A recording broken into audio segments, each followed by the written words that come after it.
were he 20 Sir John Falstaffs, he will not abuse Robert Shallow, Justice of the Peace. I, Master Parson, who writes himself Armagero, in any bill, warrant, quittance, or obligation, Armagero. Aye, that I do and have done any time these 300 years. All the successors gone before him hath done, and all his ancestors that come after him may. If Sir John Falstaff have committed disparagements against you, I am of the church, and I will be glad to do my benevolence and make atonements and compromises between you. The council shall know this. It is a riot. The council, look, you shall not hear a riot. The council should desire to hear the fear of God and not to hear a riot. Ha!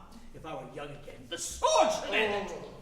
Tis better that friends is the sword and end it.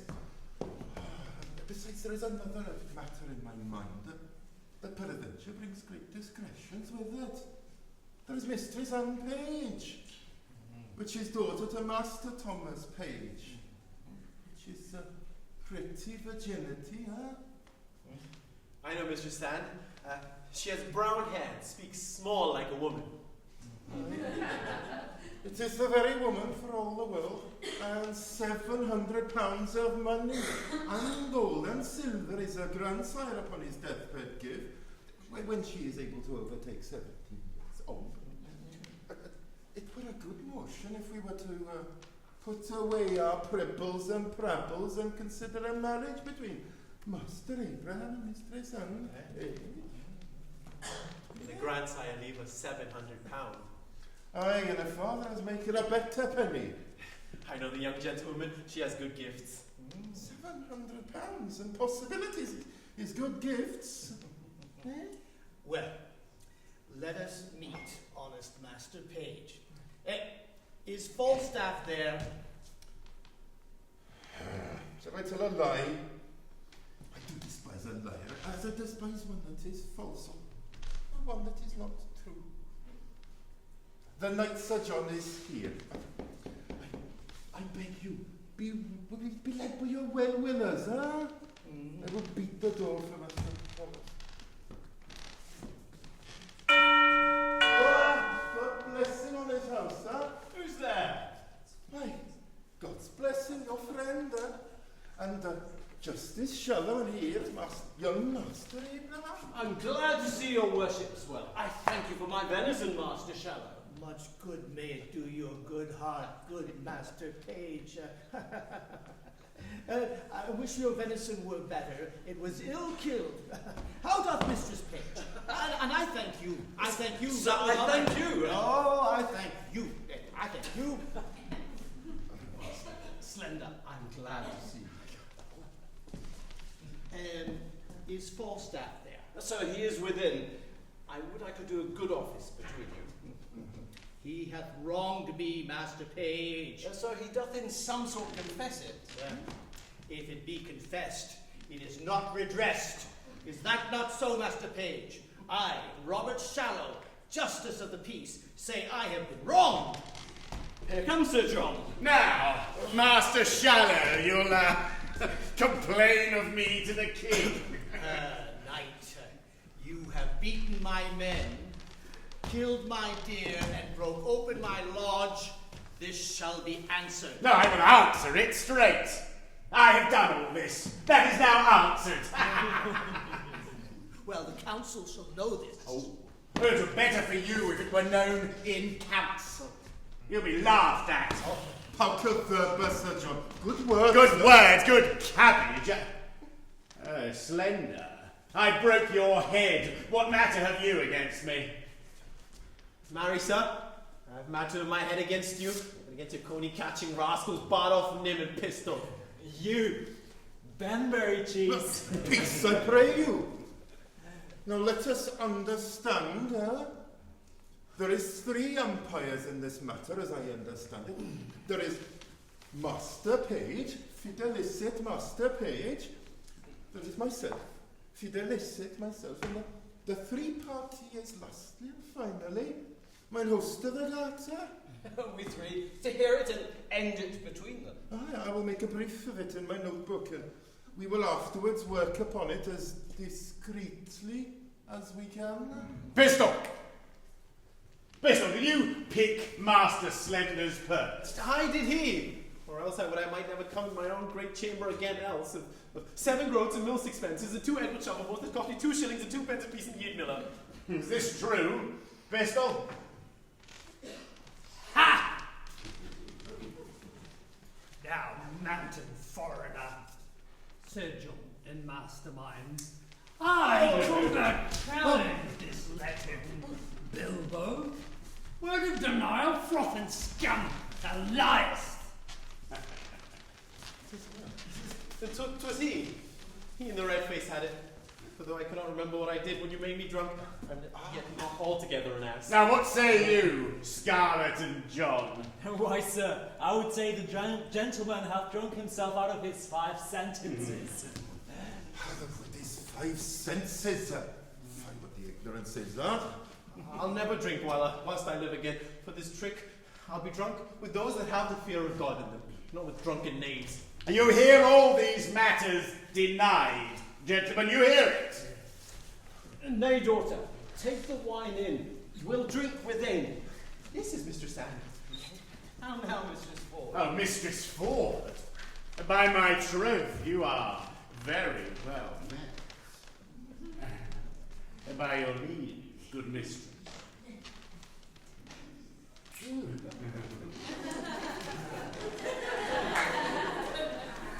Why, bid these gentlemen welcome. Come, we have a hot venison pasty to dinner. Come, gentlemen, I hope you shall drink down all unkindness. How now, simple? I must wait on myself now, must I? Come, cousin. A word with you, a word. There is a kind of tender, a kind of proposal made afar off by Sir Hugh here. Do you understand? Aye, sir. I mean, you should find me reasonable. Yeah, but understand. So I do, sir. Pay ear to his motions, Master Slender. If not, I will description the matter to you if you be capacity of it. Nay, I will do as my cousin Shallow says. I pray you pardon me. He's the justice of peace in his country. But that is not the question. The question is concerning your marriage. Aye, there's the point, sir. I marry it is the very point of it. To Mistress Anne Page. Why, if it be so, I will marry her upon any reasonable demands. You must speak positable. My God's lords and his ladies, let us command to hear that of your voice, of your mouth, or of your lips. Diverse philosophers hold that the lips is parcel of the mouth. Therefore, precisely, let us. Can your desires, can your goodwill to the maid? Cousin Abraham Slender, can you love the maid? I hope, sir. I will do as it shall become one that we do reason. But can you carry out your desires? Oh. Aye, that you must. And will you, upon good dowry, marry her? I will do a greater thing than that. At your request, cousin, in any reason. Nay, cuz, what I do is to pleasure you. Can you love the maid? I will marry her, sir, at your request.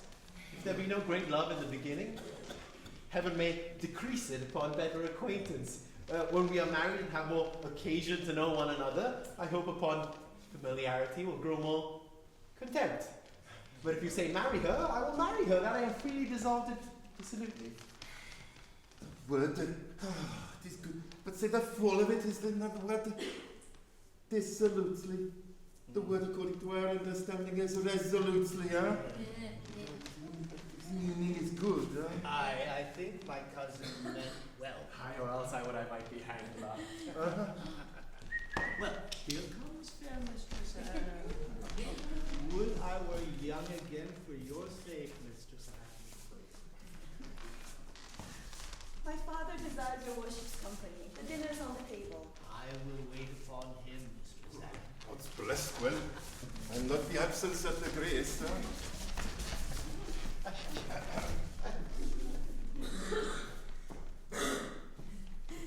Will it please your worship to come in, sir? No, I thank you forsooth heartily. I'm very well. The dinner attends you, sir. I'm not hungry, I thank you. You, Sirrah, go wait upon my cousin Shallow. Oh, you are my man.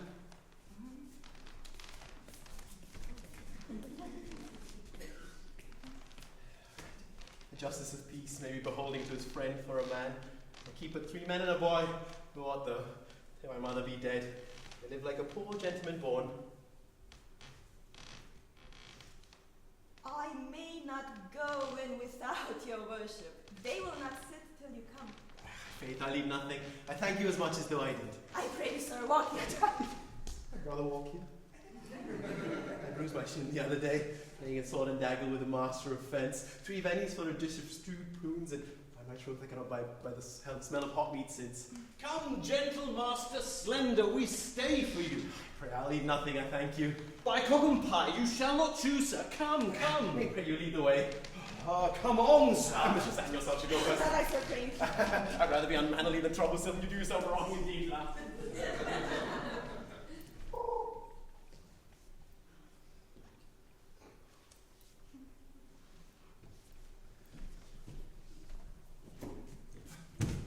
Now, I pray you, be on your way and ask of Dr. Key's house. Okay, which then is the Dr. way. Kay's house. But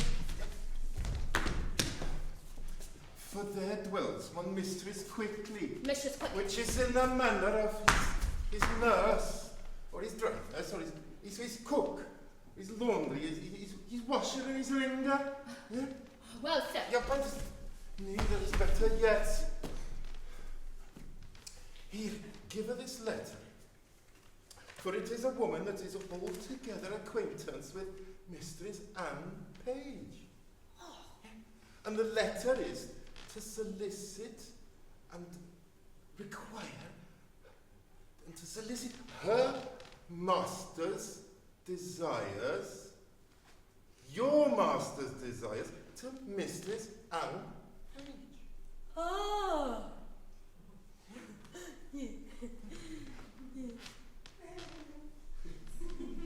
I pray you, go.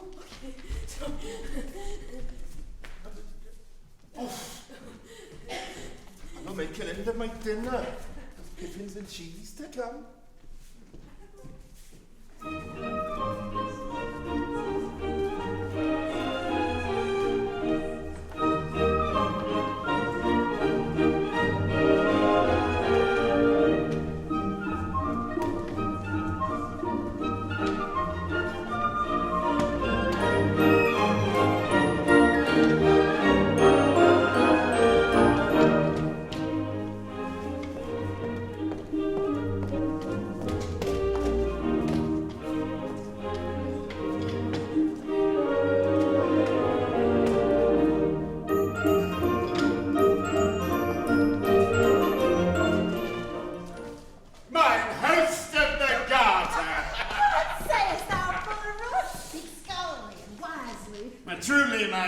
I must turn away some of my followers. Cashier, Bully Hercules, let them wag. Keep trying. I sit at £10 a week. Oh, wow. Ooh. Our Emperor, Caesar, Kaiser, and Vizier. I will entertain Bardo. He shall draw. He shall tap. Said I well, Bully Rook? Do so, good mine host. I have spoke. Let him follow. Let me see thee froth and lamb. I'm at a word. Follow. What about her follow her? A tapster is a good trade. An old cloak makes a new jerkin, a withered serving man, a fresh tapster. Go. Adieu. It's a life that I have desired. Yoo-hoo, Bardo. I will thrive.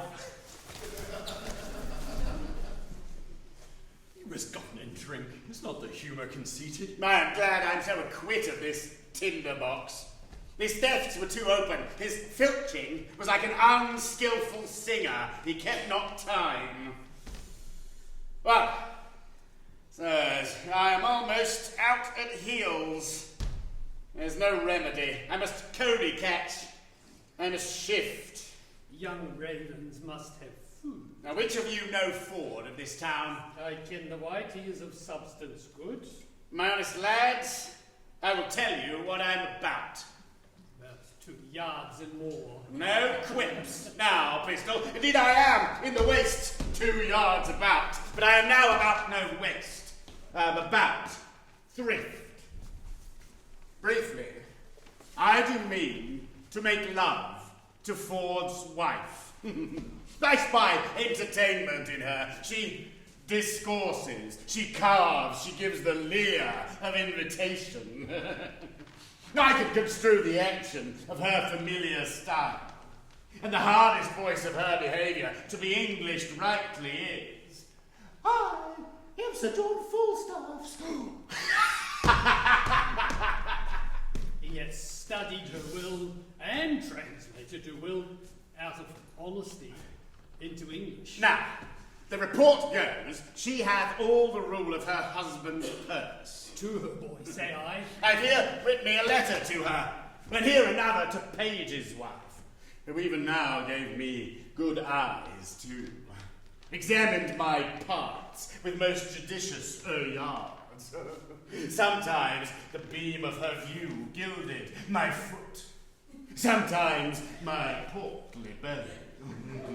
Oh, she did so corsair my exteriors with such a greedy intention that the appetite of her eye did seem to scorch me up like a burning glass. Here's another letter to her. She is a regent in Guiana, all gold and bounty. I will be cheater to them both, and they shall be exchequers to me. They shall be my East and West Indies, and I will trade to them both. Go, bear thou this letter to Mistress Ford, and now this to Mistress Page. We will thrive, lads, we will thrive. Am I, sir, Pandorus of Troy to become, and at my side wear steel? Then Lucifer, take all. I will run no base humour. Here, take the humour letter. I will keep behaviour of reputation. Oh, Sarah, bear you these letters tightly. Sail like my pinnace to those golden shores. My heads, rogues, avaunt, vanish like hailstones. Go, trudge, plod away on the hoof. Seek shelter, pack. Falstaff will learn the humour of the age. French thrift, you rogues. Myself and skirted Page. Let vultures gripe thy gut space, Phrygian Turk.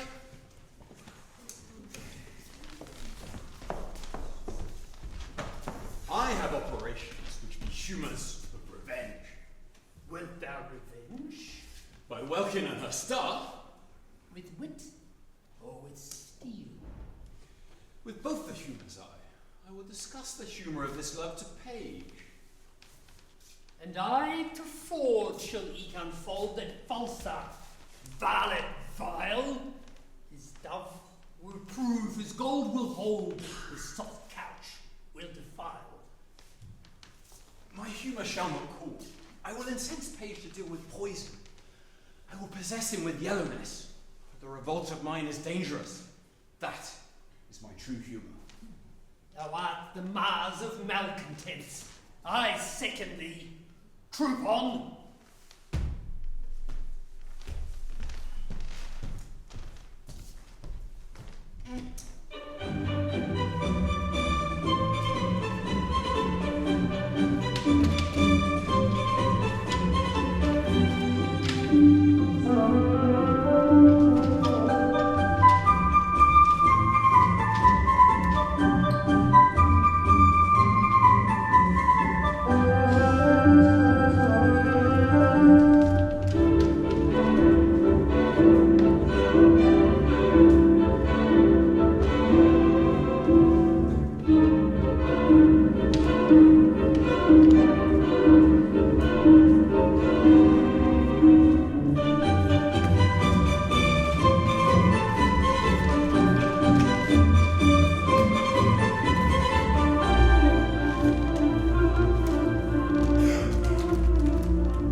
rugby.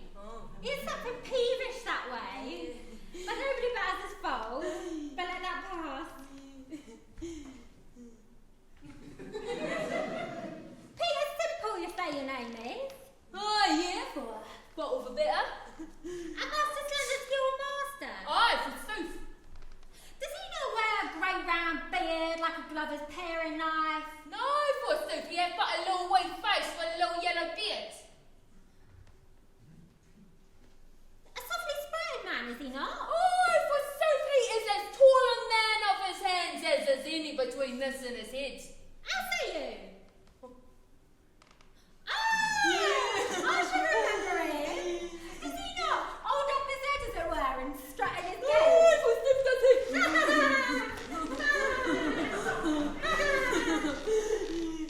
Well, Evans Sundown Page, no worse fortune. Tell Master Parson Evans I will do what I can for your master. And he's a good girl, and I wish... Countess! He come, my master! Oh, would you all be shit? Run in here, good young man. Go into the closet. He will not stay long. Get in there. What could that be? Could inquire for my master. I know he be not well that he comes to home. I'm a barbecue. Ah! What is it you sing? Do not like these toys. Possible. Ah, pray you go and fetch me in my closet. Whatever. The green box. Oh, do you intend that I speak? The green box. The box. Oh, I'm sorry for fetching you. Oh, I'm glad he went not in himself. If he had found the young man in there, he would have been all mad. Comme un froid. Oh. C'est fort chaud, hein? Je m'en vais à la cour, la grande affaire. Is it this, sir? Oui, mettez-le dans mon pocket. Mais non! La poche, quickly! Dépêche, quickly! Possible! And what is that knave, rugby? Watch him, rugby!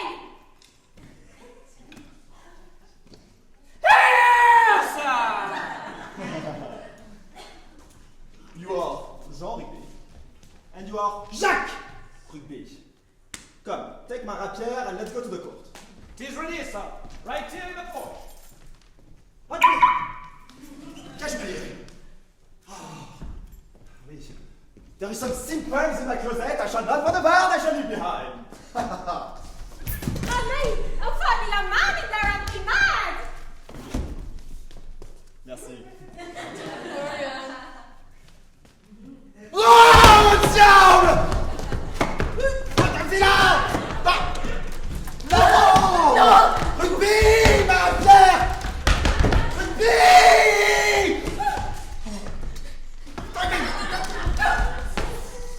Good master, be content! Wherefore shall I be content?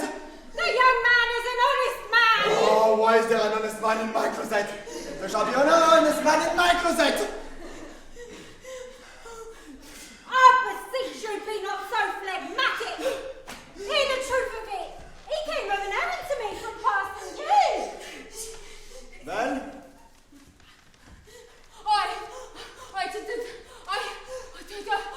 Take that break! Listen your tongue. Speak your tale. To desire this honesty to woman your maid, spend a good word with Mrs. Ann Page for my master isn't way marriage. Way marriage. This is all indeed law, but I never put my finger in the fire and need not. Oh! Serious, are you? Oh! Rugby, buy me some paper. Tarry here a little while. I'm glad he is so quiet. If he had been thoroughly moved, you should have heard him so loud and so melancholy. But notwithstanding, man, I'll do your master what good I can. And the very yea knowing, the French doctor.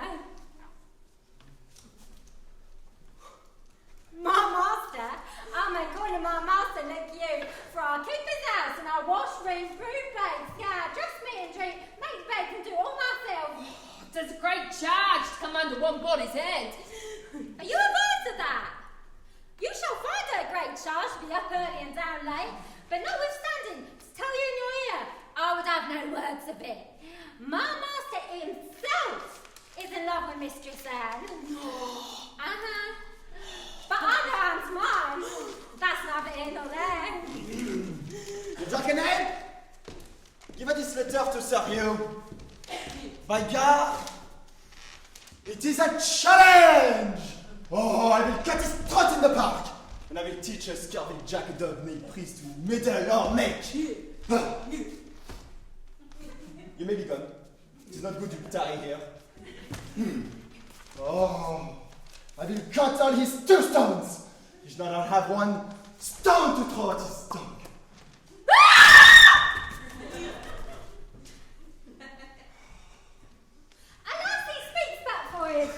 It is no matter over that. Do not tell me that I shall have 1 page for myself. By God, I will kill the priest. Oh, and I have appointed my host of the Charter to measure our weapons. By God, I shall have 1 page for myself. Sir, the maid loves you, and all shall be well. We must give folks leave to pray.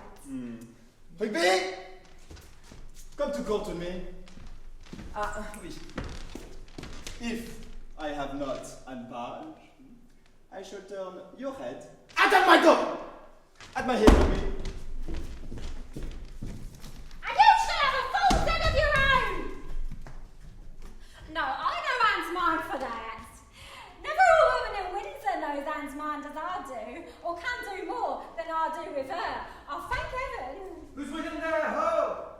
Who's there, I trow? Come near the house, I pray you. How now, good woman, how dost thou? Oh. The better that it pleases your good worship to ask. What news? How does pretty Mistress Anne? In truth, sir, and she is pretty and honest, and one that is your friend. I may tell you that, by the way. I praise heaven for it. Shall I do any good, thinkest thou? Shall I not lose my suit? Troth, sir! All is in the hands above. But notwithstanding, Master Fenton, I'll be sworn in a book. She loves you. Well, I shall see her today. Hold, there's money for thee. Let me have thy voice in my behalf. If thou seest her before me, commend me. Will I? That we will. Farewell, I am in great haste now. Farewell to your worship.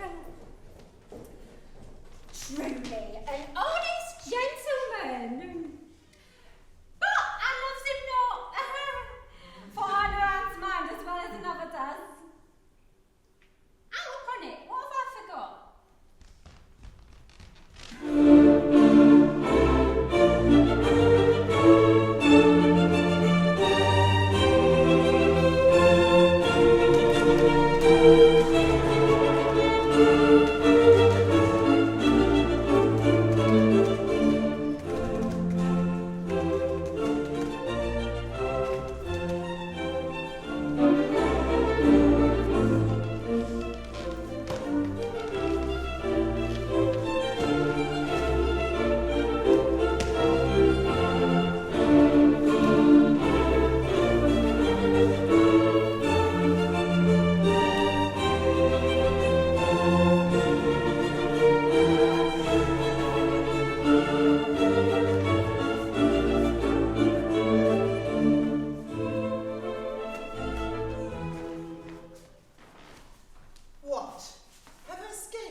why I love you. For though love uses reason for his physician, he admits him not for his counsellor. You are not young. No more am I. Go to them, there's sympathy. You are merry, so am I. Ha, ha.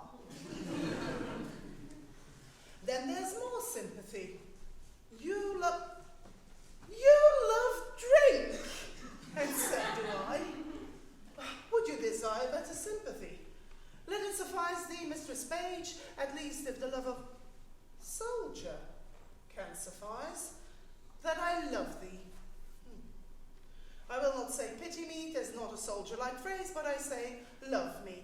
By me, oh.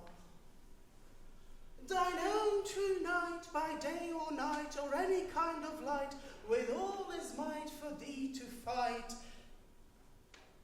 Sir John Falstaff! Ah! What a heaven of Jewry is this! A wicked world! One that is well nigh worn to pieces with age, to show himself a young gallant. What an unweighed behaviour has this drunkard out of my conversation picked, that he dares in this manner assay me.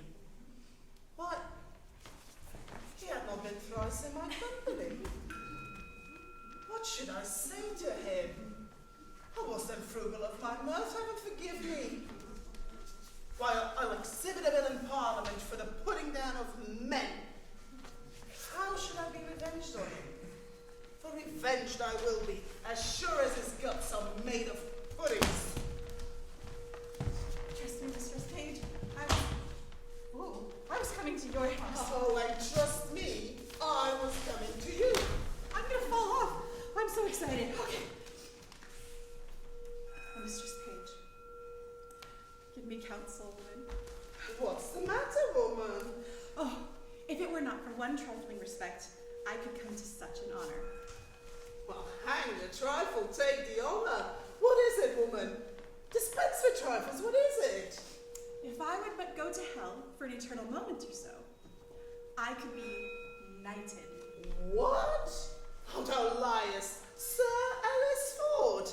These knights will hang, and so thou shouldst not alter the article of thy gentry. We burn daylight. Here, read. We perceive how I might be knighted. I shall think the worst of fat men, as long as I have an eye to make difference of men's liking. What tempest, I trow, threw this whale with so many tons of oil in his belly ashore at Windsor? And how shall I be revenged on him? I think the best way were to entertain him with hope, till the wicked fire of lust melts him in his own grease. Did you ever hear the like?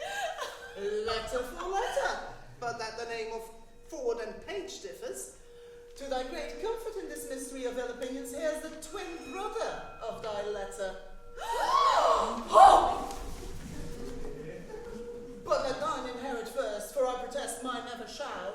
I warrant ye have 1,000 of these letters, writ with blank space for different names. Why, this is the very same. The very hand. The very word. What does he think of us? Nay, I know not. It makes me almost ready to wrangle with mine own honesty.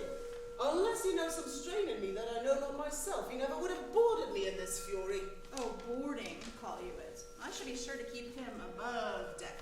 So shall I. If he ever comes under my hatches, I'll never to see again. Let's be revenged on him. Let's appoint him a meeting, give him a show of comfort in his suit, and lead him on with a fine maiden delay until he had pawned his horses to mine host of the garter. Nay, I will consent to act any villainy against him that does not sully the chariness of our honesty. Oh, that my husband saw this letter. It would give him eternal food for his jealousy. Oh, look where he comes. And my good man, too. He is as far from jealousy as I am from giving him cause. And that, I hope, is an immeasurable distance. You are the happier woman. Let's consult together against this greasy night. If I can get up from this position, I'd love to. Oh, thanks. Come hither.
not so. Hope is a curtal dog in some affairs. Sir John affects thy wife. Why, sir, my wife is not young.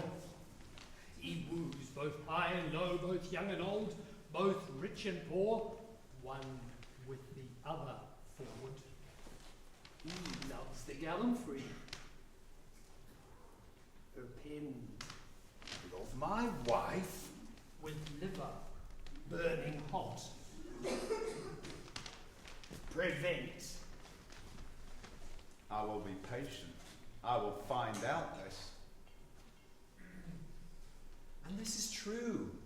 I like not the humour of lying. He hath wronged me in some humours. I should have borne the humoured letter to her.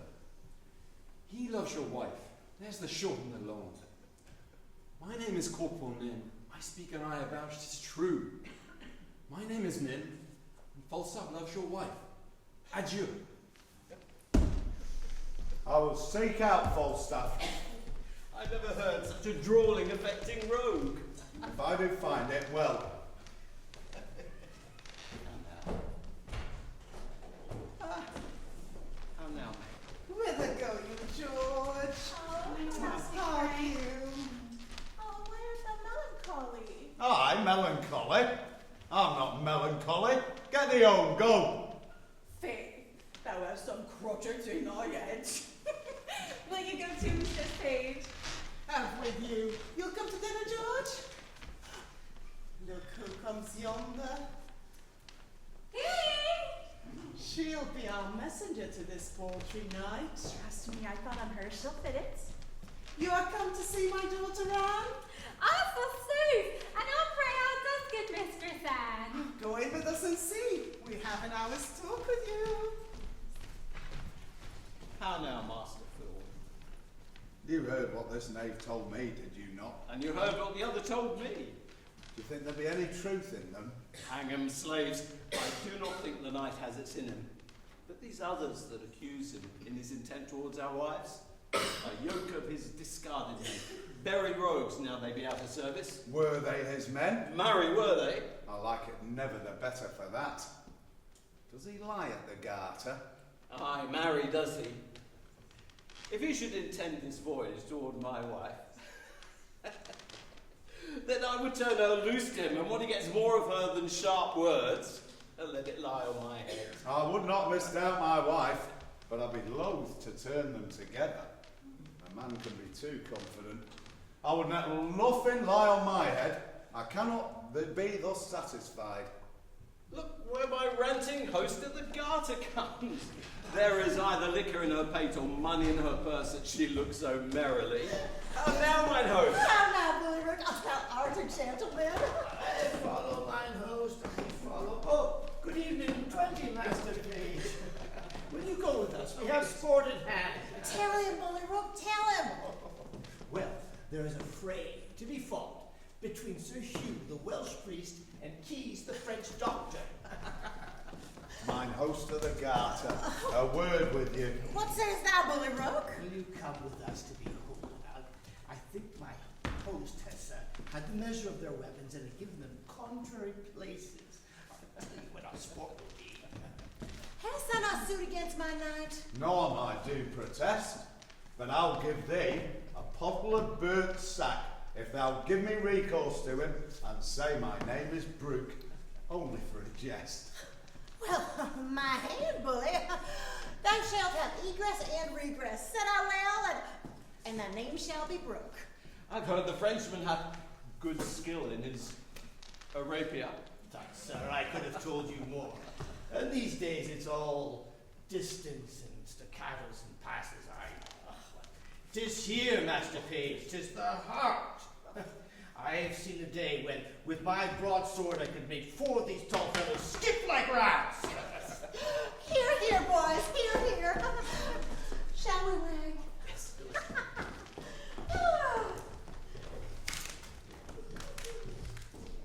Though Page be a secure fool and stand so firmly on his wife's frailty, I would not put off my opinion so easily. She was in his company at Page's house and what they made there, I know not. I will look further into this. I have a disguise to sound Falstaff. If she prove honest, I'll lose not my labour. If she be otherwise, 'tis labour well bestowed.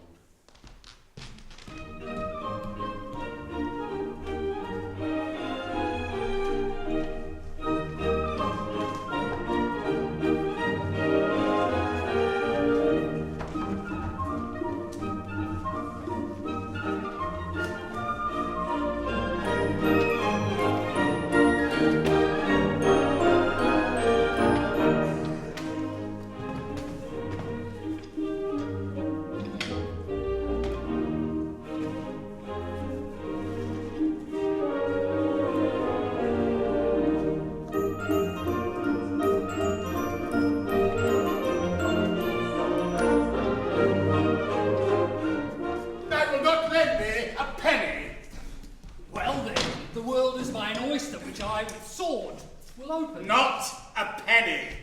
I have been content, sir, that you should lay my countenance to pawn. I have grated upon my good friends for 3 reprieves for you and your coach fellow Nym, else you would look through the grate like a gemony of baboons.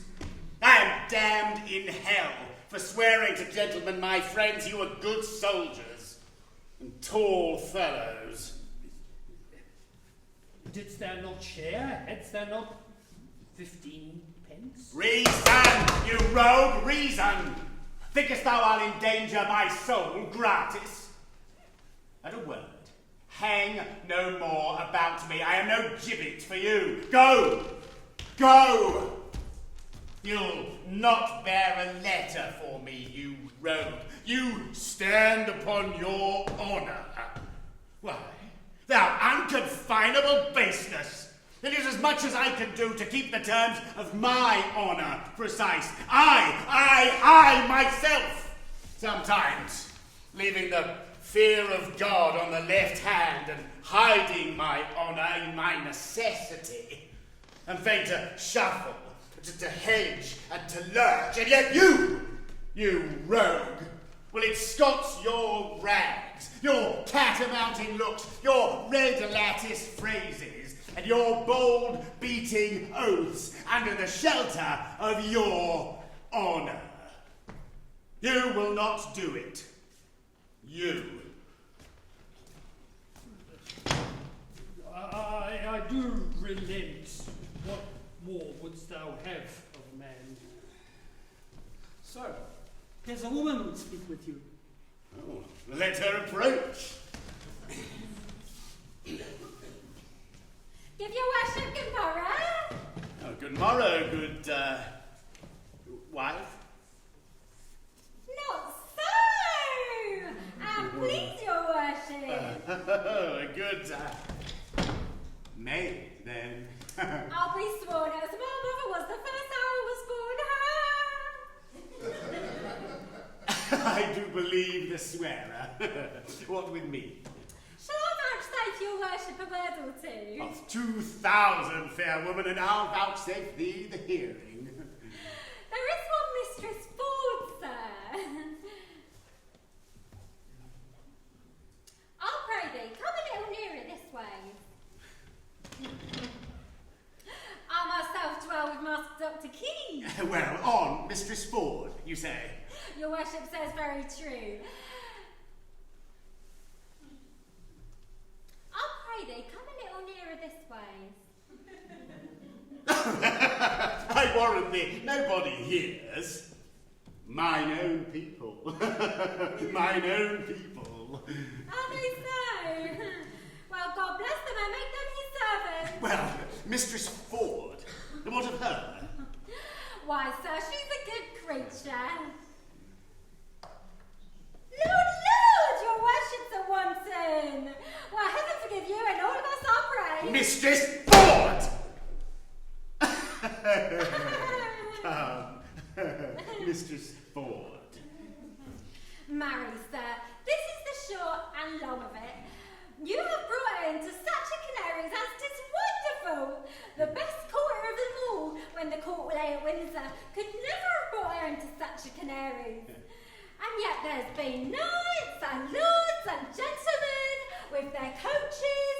I warrant you, coach after coach, letter after letter, gift after gift, smelling so sweetly, all musk and so rustling, and in silver and gold and such elegant terms, and in such wine and sugar of the best and the fairest, that would have won any woman's heart. But I'll warn you, they could never get an eye wink out of her. I'll warn you, they could never get her so much as sip on a cup with the proudest of them all. And yet there's been Earl's name, what's more, pensioners. But I'll warn you, all is one with her. But what says she to me? Be brief, my good she-Mercury. Marry, sir, she hath received your letter, for the which she thanks you 1,000 times, and she bids you to notify that her husband will come to your house between 10 and 11. 10 and 11. I forsooth. Woman, commend me to her, I will not fail her. Why, you say well, but I have another messenger to your worship. Mistress Page hath her hearty commendations to you too. And I'll tell you in your ear, she's as virtuous as civil modest wife, and one that will not miss you nor morning nor evening prayer, as any is in Windsor, whoever bade the other. And she bade me tell your worship that her husband is seldom from home, but she hopes there will come a time. I never knew a woman so dote upon a man. Surely I think you have charms. La, yes, in truth. No, not I assure thee. Well, setting the attractions of my good parts aside, I have no other charms. Blessing on your heart for it. But I pray you, tell me this. Has Ford's wife and Page's wife acquainted each other? How they love me?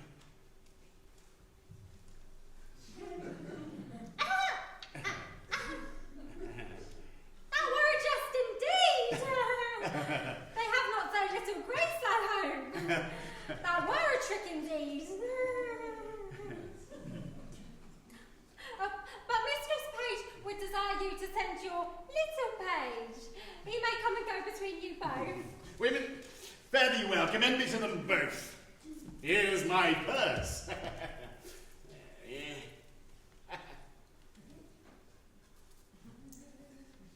I am yet thy debtor. Boy, go along with this woman. Now, this news distracts me. Sir John, there's one Master Brooke below who would fain to speak with you and be acquainted with you, and have sent your worship a morning's draught of sack. Brooke is his name? Aye, sir. Call him in. Such brooks are welcome to me that o'erflow such liquor. Now, Mistress Ford and Mistress Page, have I encompassed you? Go to, via.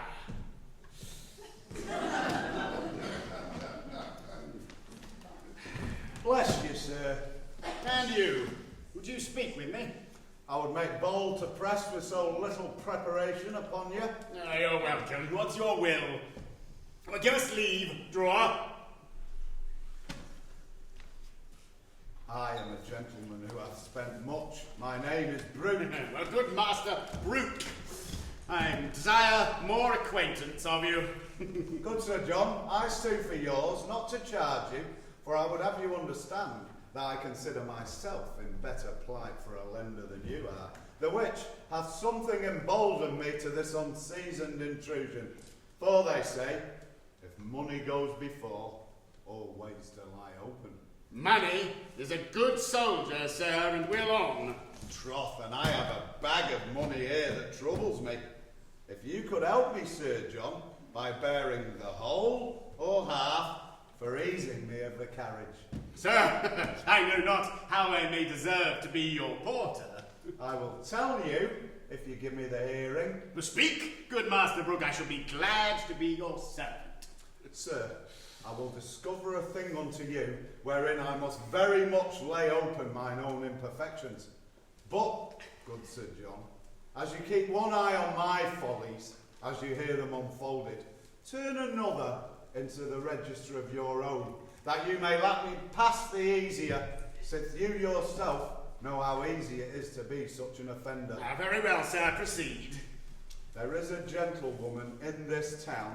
Her husband's name is Ford. Well, sir, I have long loved her, and I protest to you, bestowed much upon her.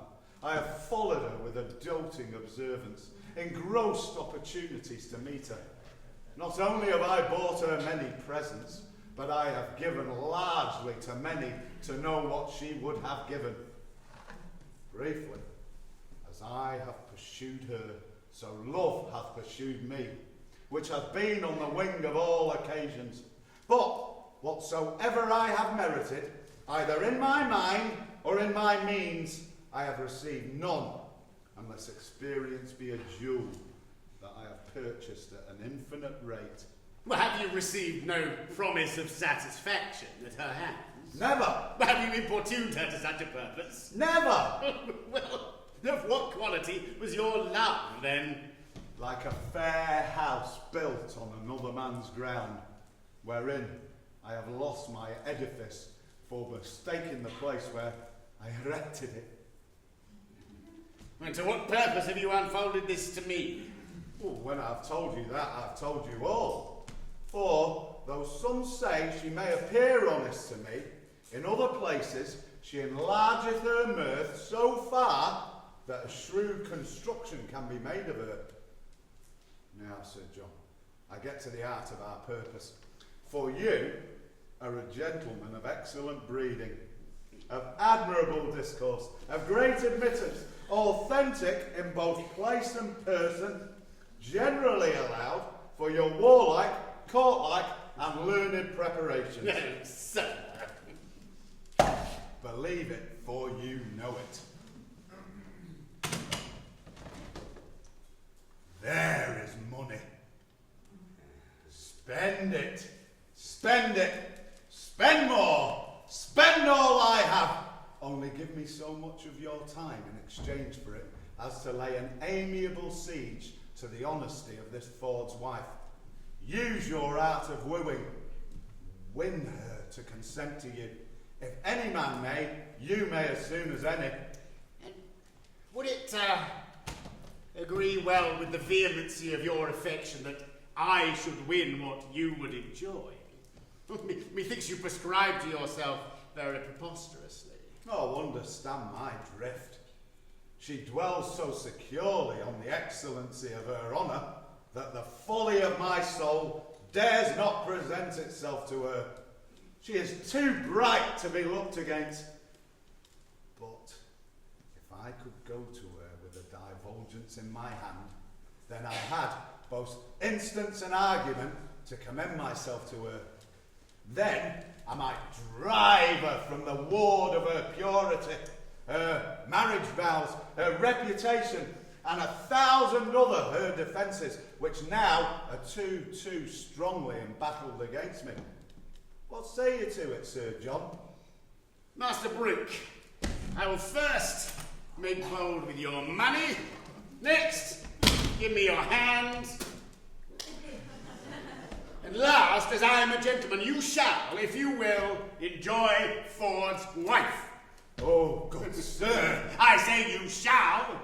Oh, want no money, Sir John. You shall want none. You want no Mistress Ford, Master Brooke. You shall want none. I shall be with her, I may tell you, by her own appointment.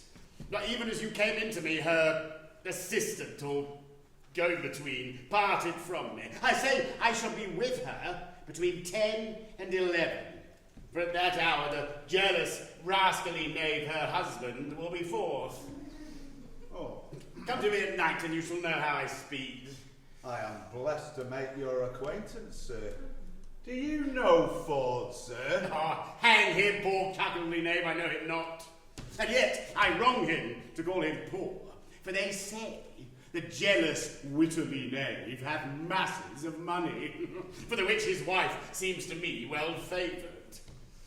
I will use her as the key to the cuckoldly rogue's coffer, and there's my harvest home. I wish you knew Ford, sir, that you might avoid him if you saw him. Oh, hang him, mechanical salt butter rogue. I will stare him out of his wits. I will awe him with my cudgel. It shall hang like a meteor o'er the cuckold's horns. I say, Master Brooke, I shall predominate over the peasant, and now shall lie with his wife. Come to me soon at night. Ford's a knave, and I shall aggravate his style. Thou, Master Brooke, shall know him for knave and cuckold. Come to me soon at night.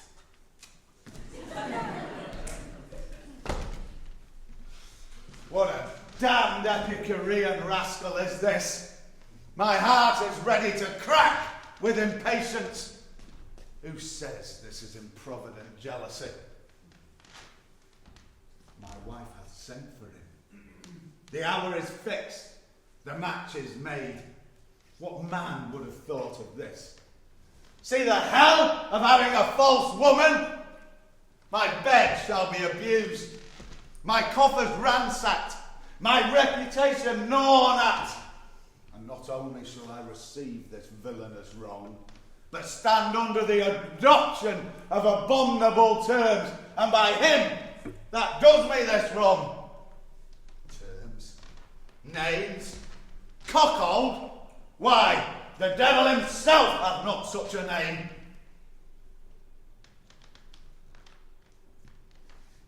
Page is an ass. He is a secure ass. He will love his wife. He will not be jealous. I would rather trust a Fleming with my butter, Parson Hughes the Welshman with my cheese, an Irishman with me bottle of Jameson's, or a thief to walk my ambling gelding than my wife with herself. Then she plots, then she ruminates, then she devises, and what they think in their hearts they may affect, they will break their hearts, but they will affect. God be praised for my jealousy.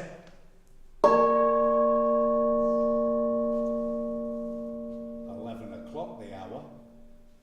I will prevent this, divulge my wife, be revenged on Falstaff, and laugh at Page. I will about it. Better 3 hours too soon than a minute too late. 555. Cuckold, cuckold, cuckold!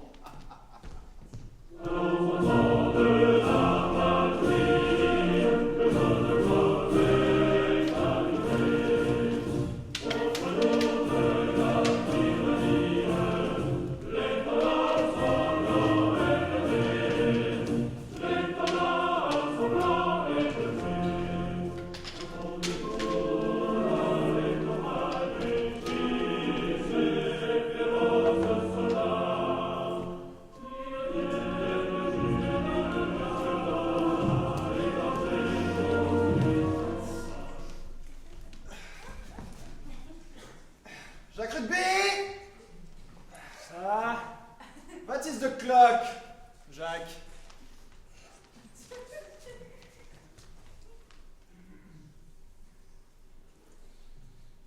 Tis past the hour that Sir Hugh promised to meet. By God! He has saved his soul that he has no come.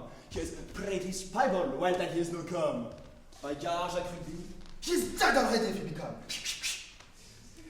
He is wise, sir. Know your worship will kill him. The herring is not as dead as I will kill him. Good English, huh? Come, Rigby, I will show you how I will kill him. Sir, I cannot fight.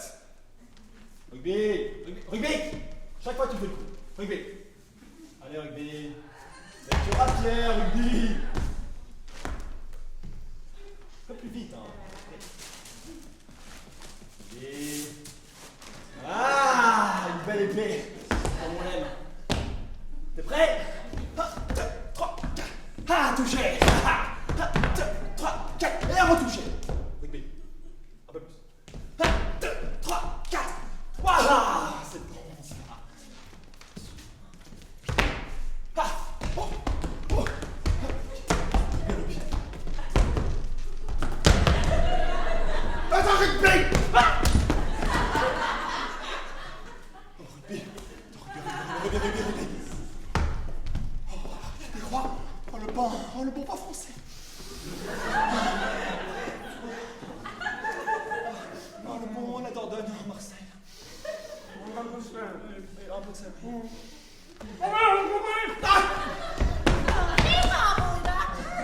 God save you, Dr. Keyes. And now, Master Dr. Keyes. Va te bien, lui, moi, t'es très fort comme fort.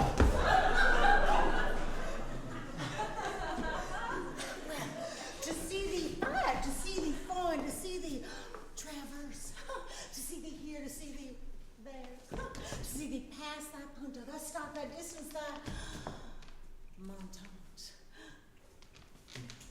Oh, is he dead? What says my Asclepius, my Galen, my heart of elders? Is he dead, bully stale? Is he dead? Ah! He's the coward Jack Dog of the world. He's not shown his face. And bear witness, I have stayed here 7 or 8 hours. 2, 3 hours, and he has no come. He is the wiser man, Master Doctor. He is a curer of souls, as you are a curer of bodies. For you to fight goes against the hair of your professions. Is that not true, Master Page? Master Shallow, you have yourself been a great fighter, though now a man of peace. Yes, Bodikins, though I be old and of the peace, when I see a sword out, my finger itches to make one. Though we be justices and doctors and churchmen, we still have some salt of our youth in us. We're the sons of women, Master Page. 'Tis true, Master Shallow. There will be found so. Master Dr. Keyes, I'm come to fetch you home. Oh, no. I am of the peace. You have shown yourself a wise physician, and Sir Hugh has shown himself a wise and patient churchman. You must go with me, Master Doctor. Pardon, Master Guest. A word? Monsieur Markwater? Markwater? What is that? Oh, Markwater. In our English tongue means, valor, bully. Ah, by God! Then I have as much Markwater as the Englishman! Scarlet Jack Dog des Priests avec Catizas! Master Guest, Master Page, eat cavalier asunder. Go you through the town of Frogmore. Sir Hugh is lousy. He is. See what humor he's in. Will he do well? We will do it. I will kill the priest if I speak for a jackanap to one page. Sheath thy impatience, throw cold water on thy collar, and go with me through the town to through the fields to Frogmore. I will take thee to where Mistress Anne Page is. In a farmhouse a feasting, and you shall woo her. Said I well? Well said. I thank you for that. Wait a second. My God.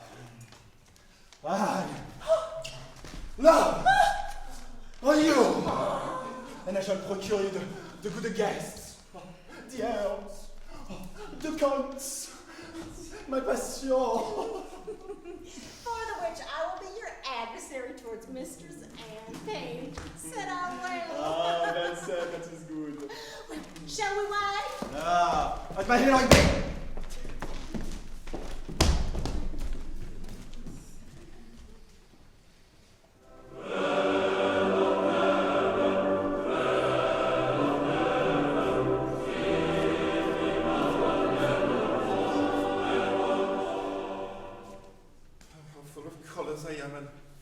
Trembling of mind. I should be glad if he have deceived me. Oh, melancholies I am.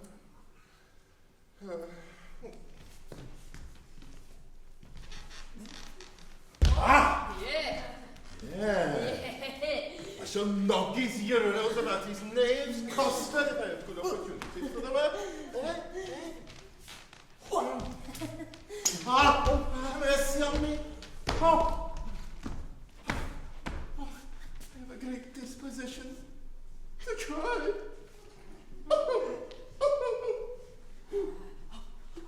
Yondy's coming this way, Sir Hugh! Heaven frostbite. What weapons is he? No weapons, but here comes my master, Master Shallow, and another gentleman from Frogmore. Over the stove, this way. I pray you give me my gun. Or else hold it on your arms. How now, Sir Hugh? Bless you from his mercy's sake, all of you. What? The sword and the word? You practice them both. And you fall still in your doublet and hose this raw rheumatic day. There is reasons and causes for it. We are come to you to do a good office, Master Parson. Very well, then. What is it? Yonder is a most reverend gentleman who, belike, having received wrong from some person, is at most odds with his own gravity and patience, as ever you saw. I've lived 80 years and upward, and I've never seen a man so wide in his own respect. What is he? I think you know him. Master Dr. Keyes, the renowned French physician. Oh, God's will and his passion of my heart. I'd as lief you would tell me of a mess of porridge. Why? He has no more knowledge of Hippocrates and Galen, and he's a knave besides, a cowardly knave as he would desire us to be acquainted withal.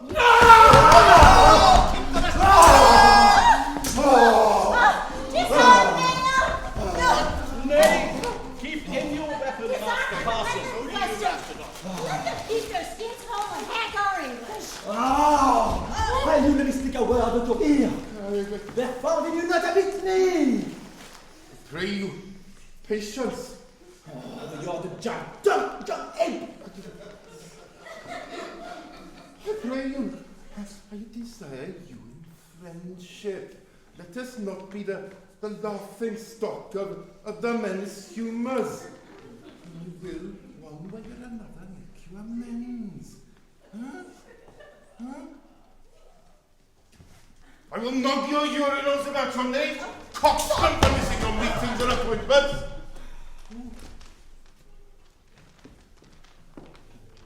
Diable! Oh, Jacques Bill! Mein host of the Jardin. Do I not have a stake to kill him? Do I have not at the place I did appoint? Huh? But I am a Christian's fellow now. This is the place appointed, as I'll be judgment by mine host of the Garter. Peace, I say, peace. Gallian, Gaul, Frenchman and Welshman, soul cure and body cure. That's very good. Peace, I say, peace. Would I lose my doctor? No, he gives me the potions and the motions. Would I lose my priest, my pastor, my good sir? You know, he gives me the proverbs and the no words. All right, take my hand, Trestral. Take my hand, Celestial.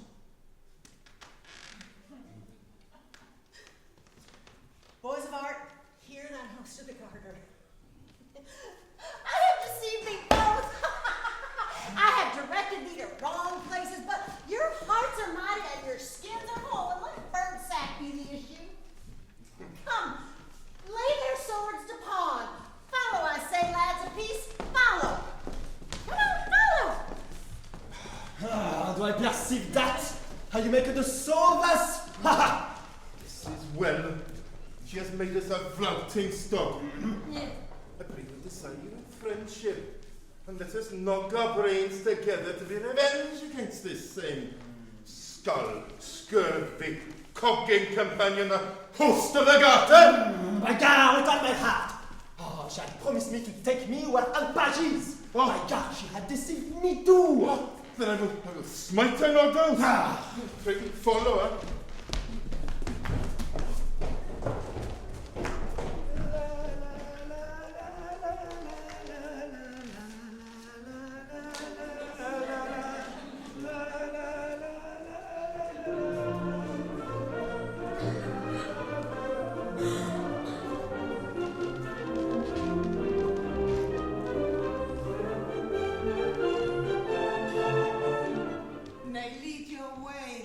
gallant. You were wont to be a follower, but now you are a leader. Whether you'd rather lead mine eyes or are your master's heels. Oh, I had rather forsooth go before you like a man than follow him like a dwarf. Oh, thou art a flattering boy. Now I can see you'll be a courtier. Well met, Mistress Page. Whither go you? Oh, truly, sir, to see your wife. Is she at home? Aye, and as idle as she does hang together for want of company. I think if your husbands were dead, you two would marry. Be sure of that. Two older husbands. Where had you this pretty weathercock? I cannot think what the Dickens his name is my husband had him of. What do you call your knight's name, sir? Sir John Falstaff. Sir John Falstaff? He. I can never hit on's name. There's such a league between my good man and he. Is your wife at home indeed? Indeed she is. By your leave, sir, I'm sick till I see her. Hath Page any brains? Hath he any eyes? Hath he any thinking? Sure they sleep, he hath no use for them. Why, this boy could take a letter 20 mile as soon as a cannon could shoot 12 score point blank. Pieces out his wife's inclination. He gives her folly, motion and advantage. Now she goes to my wife and Falstaff's boy with her. Good plots they are laid. And our revolted wives will suffer eternal damnation together. Now, I'll take him. Then I'll torture my wife, pluck the borrowed veil of modesty from this so seeming Mistress Page, divulge Page, and to all these violent proceedings my neighbours shall cry, "Aim!"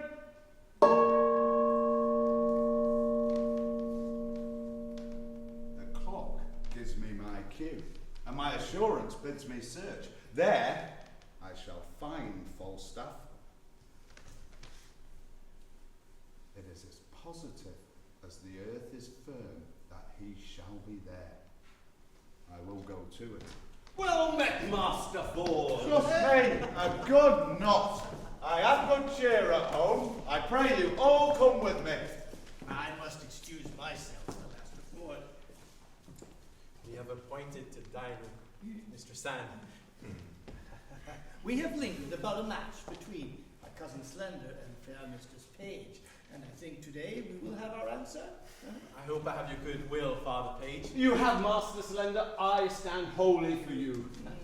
My wife, Master Doctor, is for you altogether. My God, attention! The maid loves me. My nurse quickly tells me so much. What sayest thee to young Master Fenton? I mean, he capers, he dances, he is, as a youth, he writes verses, he speaks holiday, and oh, he smells all April and May. He'll carry it, I say, it's in his buttons, he'll carry it. Not by my consent, I promise you. The gentleman is of no having. He kept company with the wild prince and Poins. Of too high a region, he knows too much. No, he shall not knit a knot in his fortune with the finger of my substance. If you take her, let him take her simply.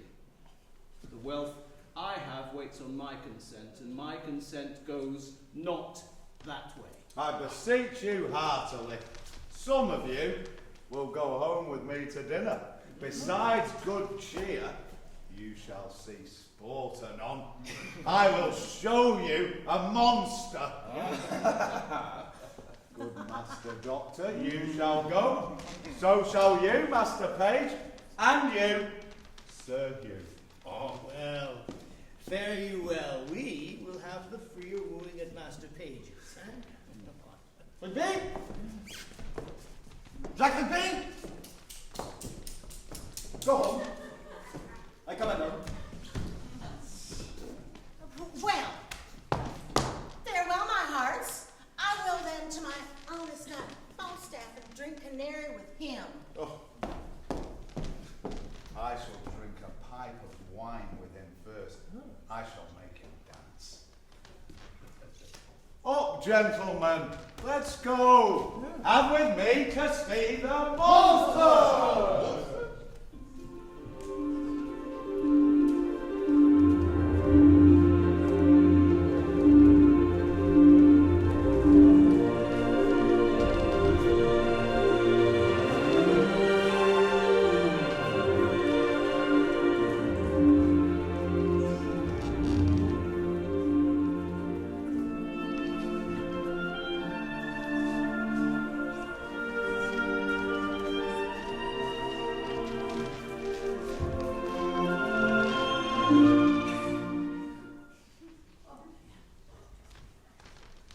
John, Robert! Quickly, quickly! I It's the laundry. what are we saying? Come. Quickly set it down. Give your man the charge. We must be brief. Mary, as I told you before, John and Robert, be ready here hard by in the brew house, and when I suddenly call you, come forth, without any pause or staggering. Pick up this laundry bin and trudge with it in all haste and empty it in the muddy ditch close by the Thames side. You'll do it? I told them over and over, they lack no direction. Okay, quickly, go and come when you are called. Oh, here comes little Robin. My master, Sir John, is coming at your back door, Mistress Ford, and requests your company. You little checkerland. Have you been true to us? I'll be sworn. My master knows not of your being here, and has threatened to put me into everlasting liberty if I tell you of it, for he swears he'll turn me away. Oh, thou art a good boy. The secrecy of thine shall be a tailor to thee, and shall make thee a new doublet and hose. I'll go hide me. Do so. Go. Tell thy master I am alone. Remember your cue, Mr. Page. A warranty if I do not act hiss me. We'll use this unwholesome humidity, this gross watery pump in.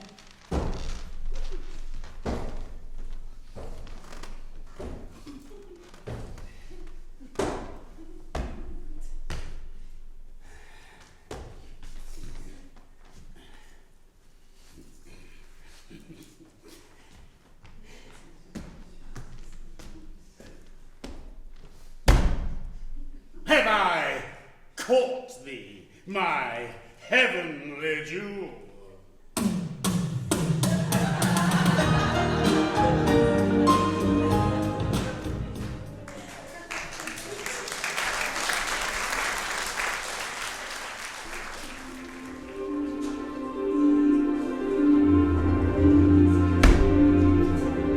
Have I caught thee, my heavenly jewel? Why now, let me die! If I have lived long enough, this is the period of my ambition. Oh, this blessed hour!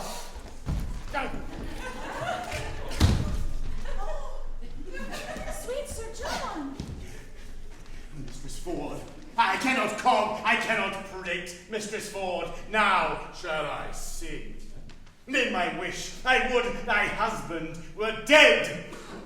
Now speak it before the best lord, I would make thee my lady.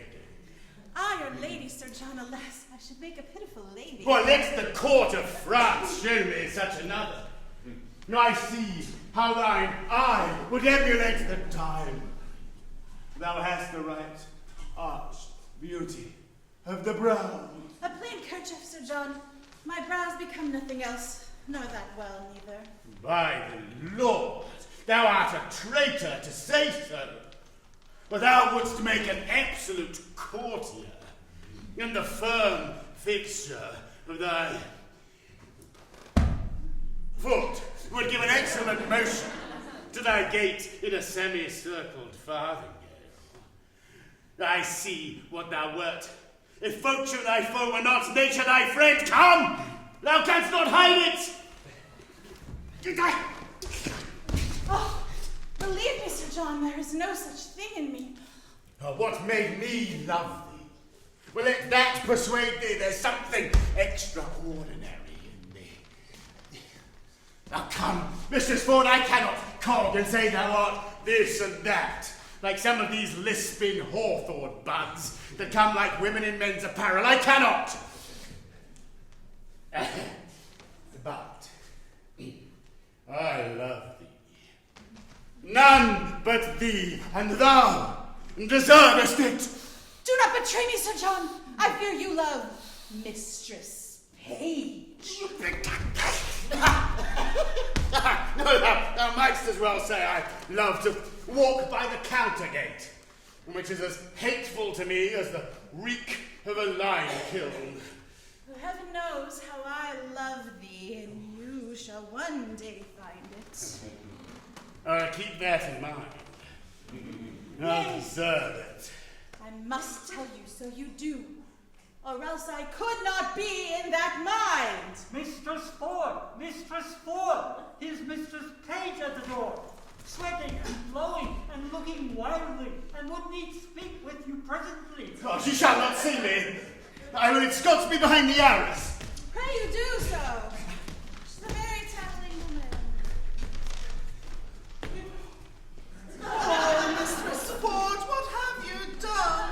Oh, you are shamed, you're overthrown, you're undone forever. Why, Mistress Page, what's the matter? Oh, well a day, Mistress Ford, having an honest man to your husband to give him such cause of suspicion. What cause of suspicion? What cause of suspicion? Out on you, how am I mistaken you? Why, alas, woman, what's the matter? Why, your husband's coming hither, woman, with all the officers in Windsor to search for a gentleman he says is here now in your house by your consent to take an ill advantage of his absence. You are undone. Why, 'tis not so, I hope. Pray heaven it be not so that you have such a man here. But 'tis most certain your husband is coming, with half Windsor at his heels to search for such a one. I come before to tell you, if you know yourself clear, why I am glad of it. But if you have a friend here, convey him out. Stand not amazed, call all your senses to you. Defend your reputation or bid farewell to your good life forever. Oh, woman, there is a gentleman here, my dear friend, and I fear not mine own shame so much as his peril. For shame, your husband's here at hand. Bethink you of some conveyance. Here in the house, you cannot hide him. But look, there's a laundry bin. If he be of any reasonable stature, he may creep in there and throw foul linen upon him as if it were going to laundry, or it is writing time. Send him by your 2 men to Datchet meet. Oh, he's too big to go in there. What shall I do? Oh, let me see it! Let me see it! Let me see it! Colin, follow your friend's counsel, I'm in! What, Sir John Falstaff? Are these your letters, knight? I love thee. Help me away. Let me creep in here. Oh, this is something, knight. John, Robert, take the laundry bin to the laundress in Datchet Mead. Quickly dispatch. Pray you come near. If I suspect without cause, why then, let me be your sport. Then make me your jest. I will deserve it. How now? Whither bear you then? Will you whither they bear it? You're the best metal in buck washing. Gentlemen, I have dreamed tonight. I will tell you my dream. Here be my keys. Ascend my chambers. Seek, search, find it out. Our warrant will unkennel the fox. Let me stop this way first. So, now, on Cape! Now, good Master Ford, be contented. You wrong yourself too much. gentlemen, follow me. You shall see sport anon. This is very fantastical humours and jealousies. It is not the fashion of France, huh? It is not jealous in France. Nay, follow him, gentlemen. See the outcome of his search. Is there not a double excellency in this? I do not, which pleases me better that my husband is deceived. Where's Sir John? Oh, what a taking was he in when you rose the last who was in the laundry bin? I was half afraid he would have need of washing, so throwing him into the water will do him a benefit. Hang him, dishonest rascal. I wish all of the same strain were in the same distress. I have some special my husband. He has some special suspicion of Falstaff's being here, for I never saw him so gross in his jealousy till now. I will lay a plot to try that, and we will yet have more tricks with Falstaff. His dissolute disease will scarce abate this medicine. Shall we send that foolish carry-on, mistress, quickly? We'll ask forgiveness for throwing him in the water. We'll portray him another hope to give him another revenge. Let's do it. Have him sent for tomorrow at 8 o'clock to have amends. I cannot find him. Maybe the knave bragged of that he could not compass. Heard you that? You sleep well, do you, Master Ford? Aye, I do so. Heaven make you better than your thoughts. Amen. You do yourself a mighty wrong, Master Ford. I must bear it.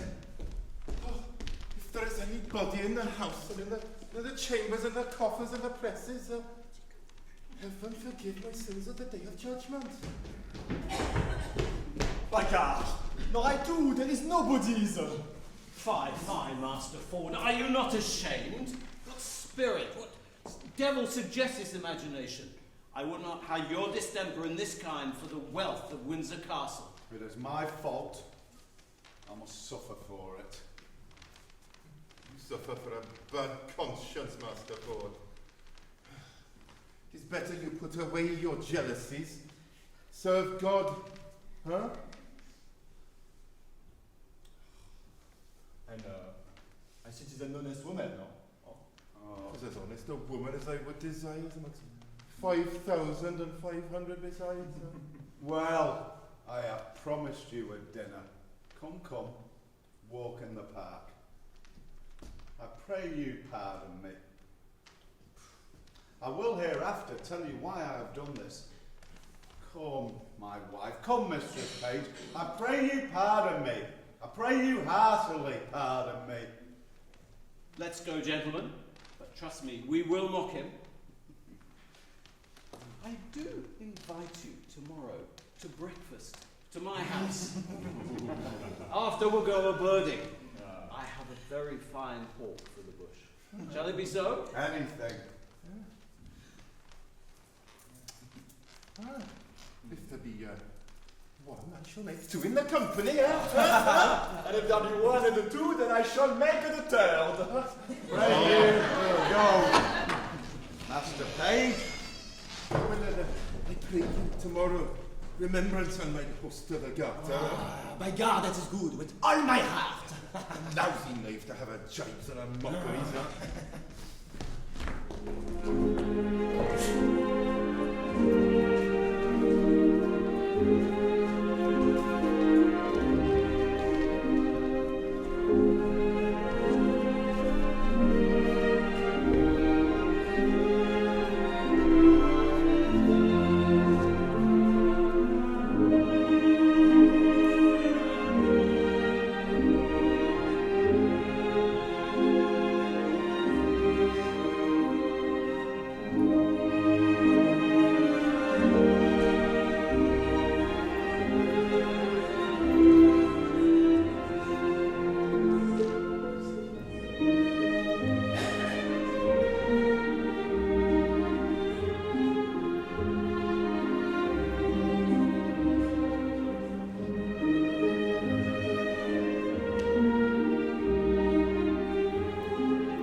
see I cannot get thy father's love. Therefore no more turn me to him, sweet Nan. Alas, how then? Why, thou must be thyself. He doth argue I am too great of birth, and that my state being gold with my expense, I seek to heal it only by his wealth.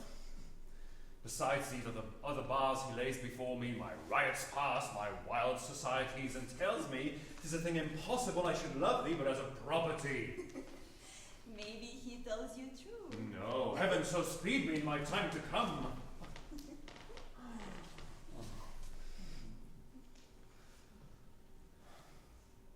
Albeit, I will admit thy father's wealth was the first reason I would thee, Anne. But wooing thee, I found thee of more value than stamps in gold or sums in sealed bags, and 'tis the very riches of thyself that now I aim at.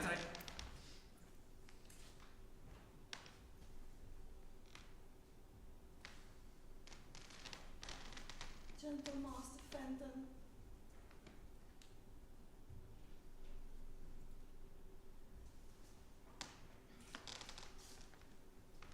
Yet seek my father's love, still seek it so. If opportunity and humble suit cannot attend it, then I give them.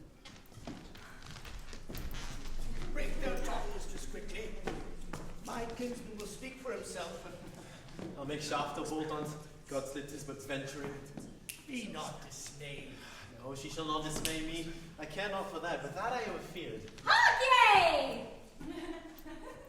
Master Slender would speak a word with you. I come to him. This is my father's choice. But a world of vile, ill-favored faults looks handsome in £300 a year. And oh, pray, how does good Master Fenton? Pray you a word with you. Oh, boy, thou hast a father.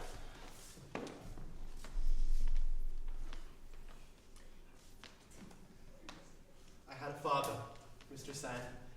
My uncle can tell you good jest of him. Pray your uncle tell good Mistress Anne the jest of how father stole 2 geese out of a pen, good uncle.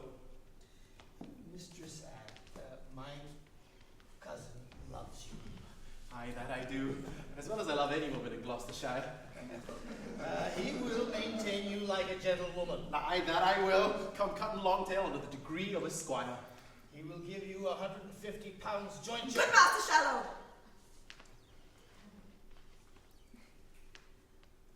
Let him woo for himself. I thank you for that good comfort. And poor cousin. I'll leave you. Now, Master Slender. Now, good Mistress Anne.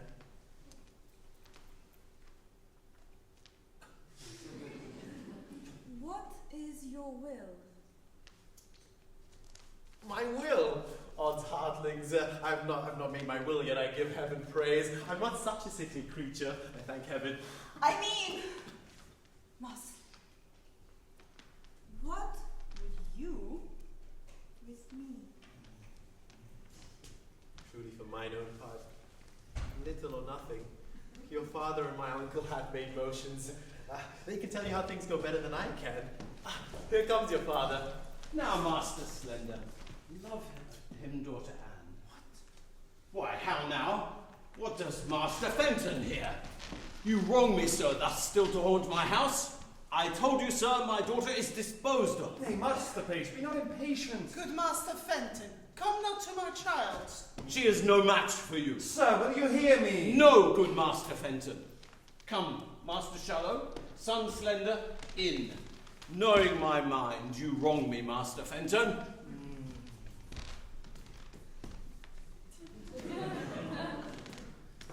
Speak to Mistress Page. Good Mistress Page, for that I love your daughter in such a righteous fashion as I do, perchance, against all checks, rebukes, and manners, I must advance the colours of my love, and not retire. Let me have your good will. Good mother, do not marry me to young fool. I mean it not. I seek you a better husband. That's my master, Master Dobson.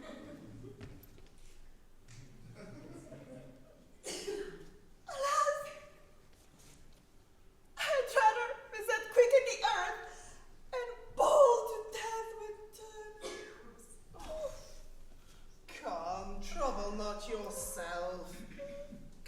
Master Fenton. I will not be your friend nor your enemy. My daughter will I question how she loves thee, and how I find her, so will I be affected. Until then, farewell, sir. She must needs go in.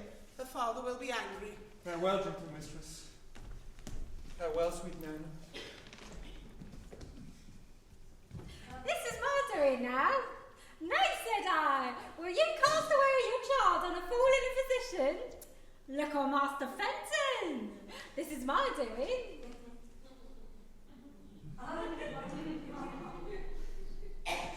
I thank thee, and pray thee, once tonight, give my sweet Nan this ring. There's for thy pains.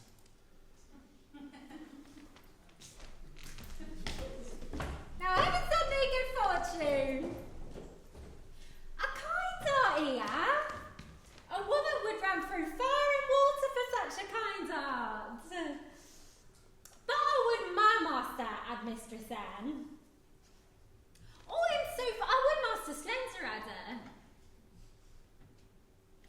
Or I would Master Fenton had her. I will do what I can for them all three, for so I have promised, and I'll be as good as my word.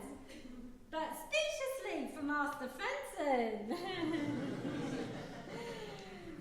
Whoa! I must have another errand to Sir John Falstaff.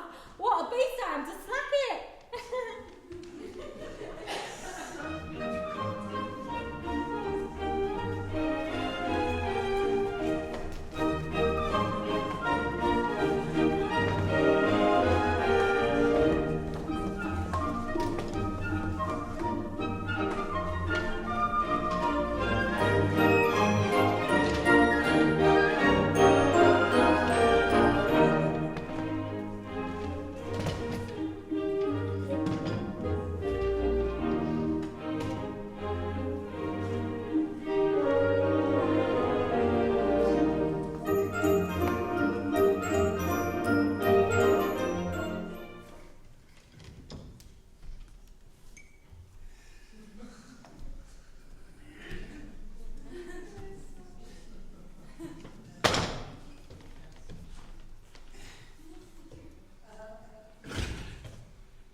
Sir? Fetch me a quart of sack. Put a toast in it. Have I lived to be carried in laundry like a barrow of butcher's offal and thrown into the Thames? Well, if I be served such another trick, I'll have my brains taken out and buttered and give them to a dog for a New Year's gift. The rogues slighted me into the river. And you may know by my size, I have a kind of alacrity in sinking. If the bottom were as deep as hell, I should down. For I had been drowned. Save that the bottom was shelvy and shallow. What, a death I abhor. For the water swells a man, and what a thing should I have been when I had been swelled? I should have been a mountain.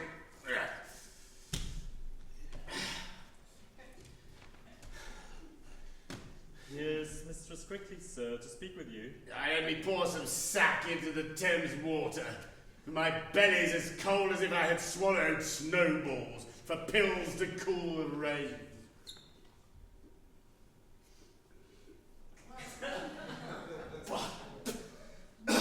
Well, call her in. Come in, woman. By your leave, I cry you mercy. Give your worship good morrow. Well, take away these chalices.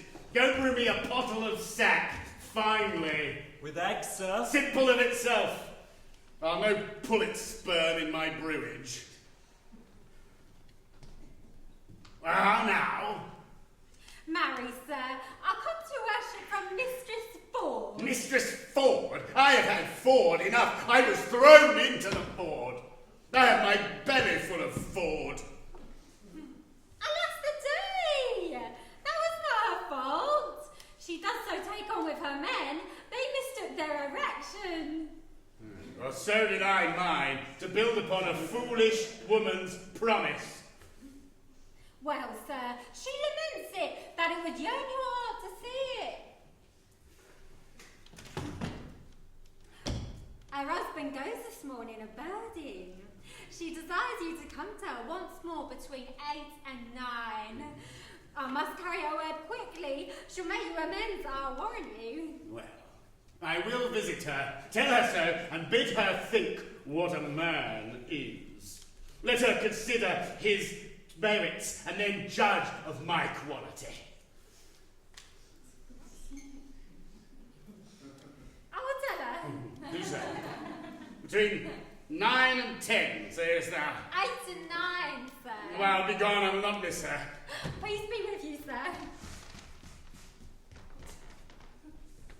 I marvel I hear not from Master Brooke. He sent me word to stay within. I like his money well. Oh, here he comes. Bless you, sir.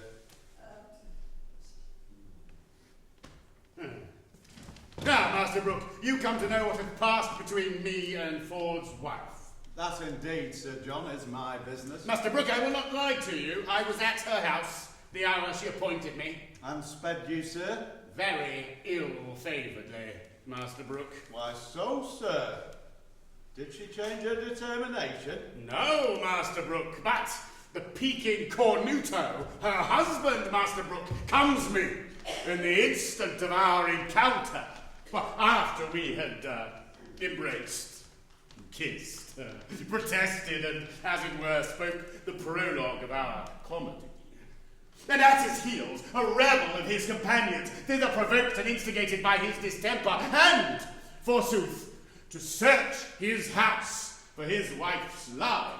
What? While you were there? While I was there. And he looked for you and could not find you? Why, you shall hear. As good luck would have it, comes in one Mistress Page, and gives intelligence of Ford's approach, and in her invention and Ford's wife's distraction, they conveyed me into a laundry bin.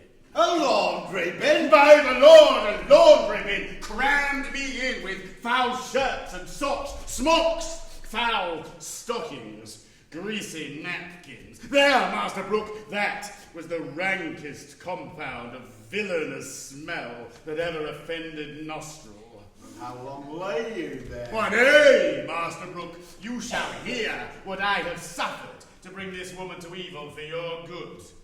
Well, being thus crammed in the laundry, a couple of Ford's knaves, his hinds, were called forth by their mistress to carry me in the name of foul clothes. Met the jealous knave their master in the door, who asked them once or twice what they had in their bin.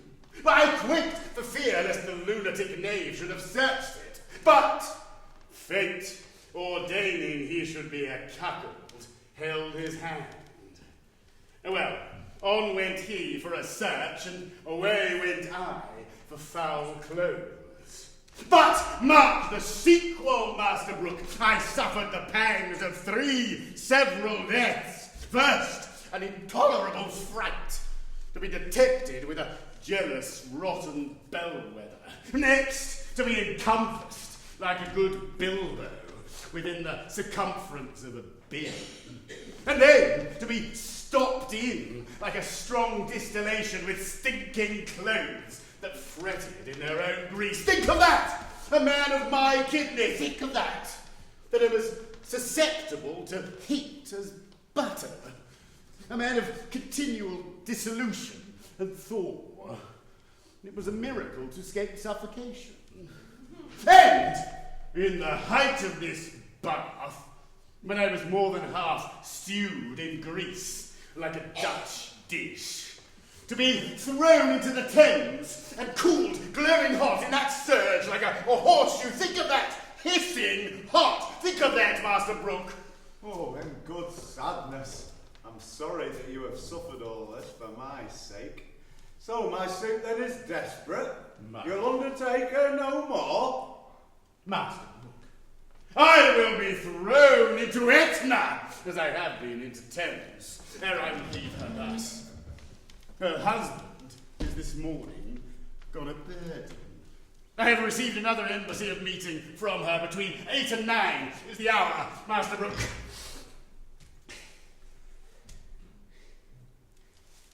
'Tis past 8 already, sir. Is it? Well, I will then address me to our meeting.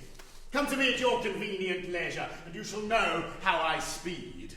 And the conclusion shall be crowned with your enjoying her. Now do you, Master Brook, you shall have her, Master Brook, you shall cuckold Ford.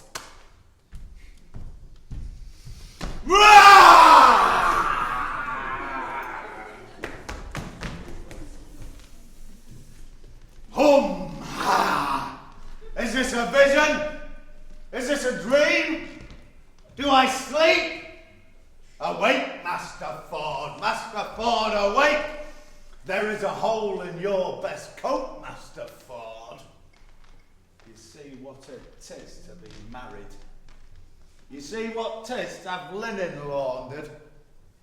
Well, I will proclaim myself for what I am. I will take the lecture. He is at my house. He cannot escape me. 'Tis impossible that he should. I will search impossible places. But what I am, I cannot avoid. To be what I would not, shall not make me tame. If I have the horns to make one mad, then let the proverb go with me. I'll be horn mad.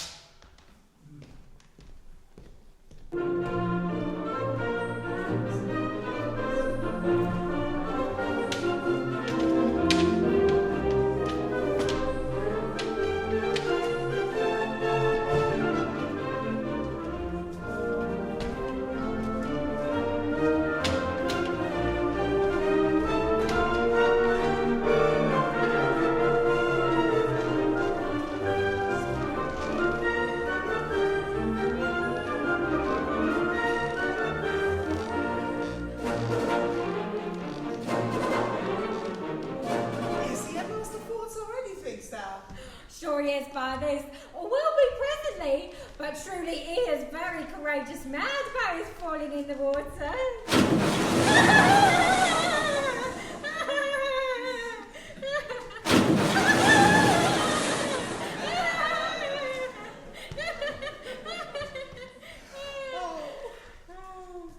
Oh, Masters and Mistress Ford desires you to come suddenly. I'll be with her by and by.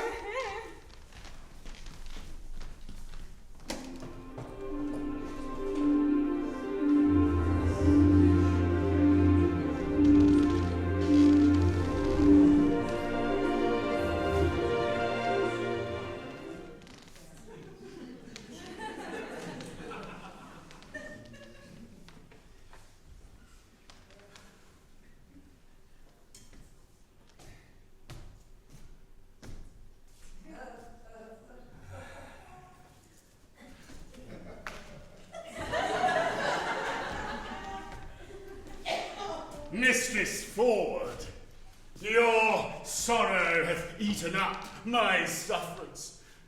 I see you are obsequious in your love, and I profess requital, even to a hair's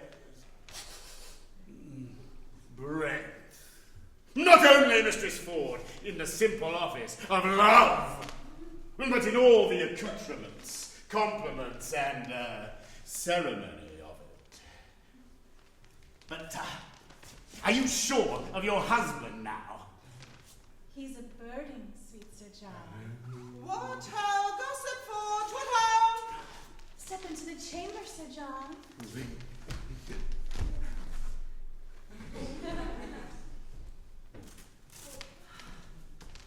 How now, sweetheart? Who's at home besides yourself? Why, none but mine own people. certainly. Speak louder. Truly, I am so glad you have nobody here. Why? Why, your husband's up to his old loons again. He so takes on yonder with my husband, so rails against all married mankind, so curses all of Eve's daughter of what complexion soever, and so buffets himself on the forehead, crying, peer out, that any madness I ever yet beheld seemed like tameness, civility, and patience, compared to this his distemper he is in now. But I am glad the fat knight is not here. Why? Does he speak of him? Of none but him, and says he was carried out with the laundry last time he searched for him. Protests to my husband he is now here, and has drawn him and the rest of their company from their sport to make another experiment of his suspicion. But I'm glad the knight is not here. Now he shall see his own foolery. How near is he? Oh, hard by, at street's end. He'll be here anon. Alas, I am undone. The knight is here. Why, then you are utterly shamed, and he is but a dead man. What a woman are you? Away with him, better shame than murder. What shall I do? How shall I bestow him? Shall I put him in the laundry again? No! No, come no more in the laundry. May I not go out? There he come. Oh, alas, 3 of Master Ford's brothers watch the door with pistols, that none shall issue out. Otherwise you might slip away ere he came. But what makes you here, Sir John? Oh, what shall I do? I'll creep up into the chimney. There they do discharge their burning pieces, Sir John. Oh, here, creep into the kiln hole. Where is it?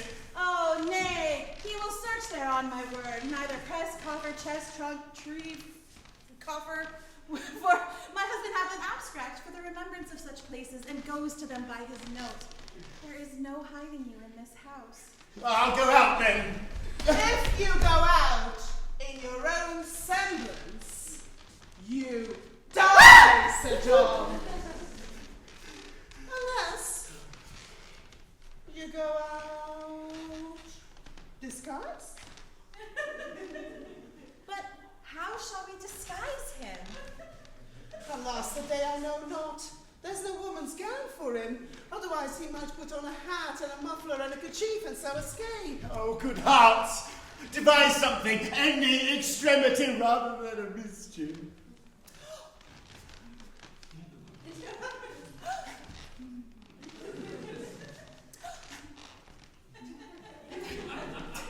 Oh, my maid's aunt, the old woman of Brentford, has a gown above. Oh, my word, it will serve him. And there's a thrummed hat and muffler too. Run up quickly, Sir John. Go, sweet Sir John. Mistress Page and I will look linen for your head. We'll compress you straight. Put on the gown the while. I would that my husband would see him in this shape. He does despise the old woman of Brentford, swears she's a witch, forbade her my house, and hath threatened to beat her. Oh, well, heaven guide him to your husband's cudgel, and the devil guide his cudgel afterwards. But is my husband coming? Aye, in good sadness is he, and speaks of the laundry too. Howsoever he hath had the intelligence. We'll try that, for I'll appoint my men to take the laundry as they did last time. Nay, but he'll be here presently. Let's go dress him like the witch of Brentford. Go. I'll appoint my men and bring linen for you straight. Oh, hang him, dishonest varlet. We cannot misuse him enough. We will leave a proof by that which we will do. Wives may be merry and yet honest too. John Robert! Take the laundry again. Your master is hard at door. If he bid you set it down, obey.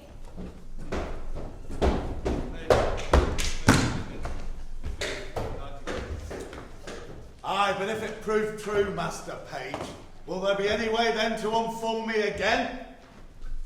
Set down the laundry, villains! Somebody call my wife! Oh, you pandering rascals! There's a knot! A gang! A pack! There's a conspiracy against me!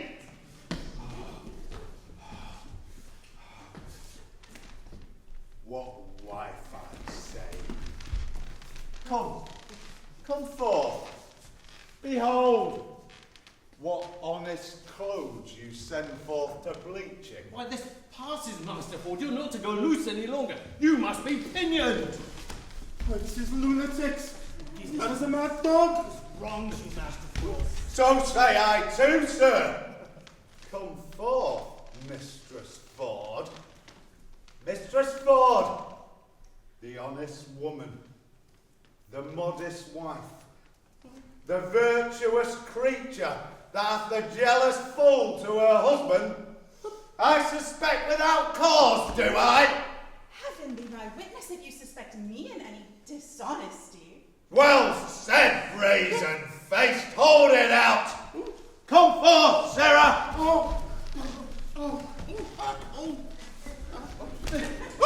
This passes! Leave it close. Stubble. I will find you, my lord! You must come away, sir. You must come away. Why? You take up your clothes. Come away. Empty the laundry, I say! Why, man? Why? Master Page, as I am a man, there was one conveyed out of the house yesterday, and in this laundry. Why will he not be there again? In my house, I am sure he is. My intelligence is true. My jealousy is reasonable. Lock me out all the linen.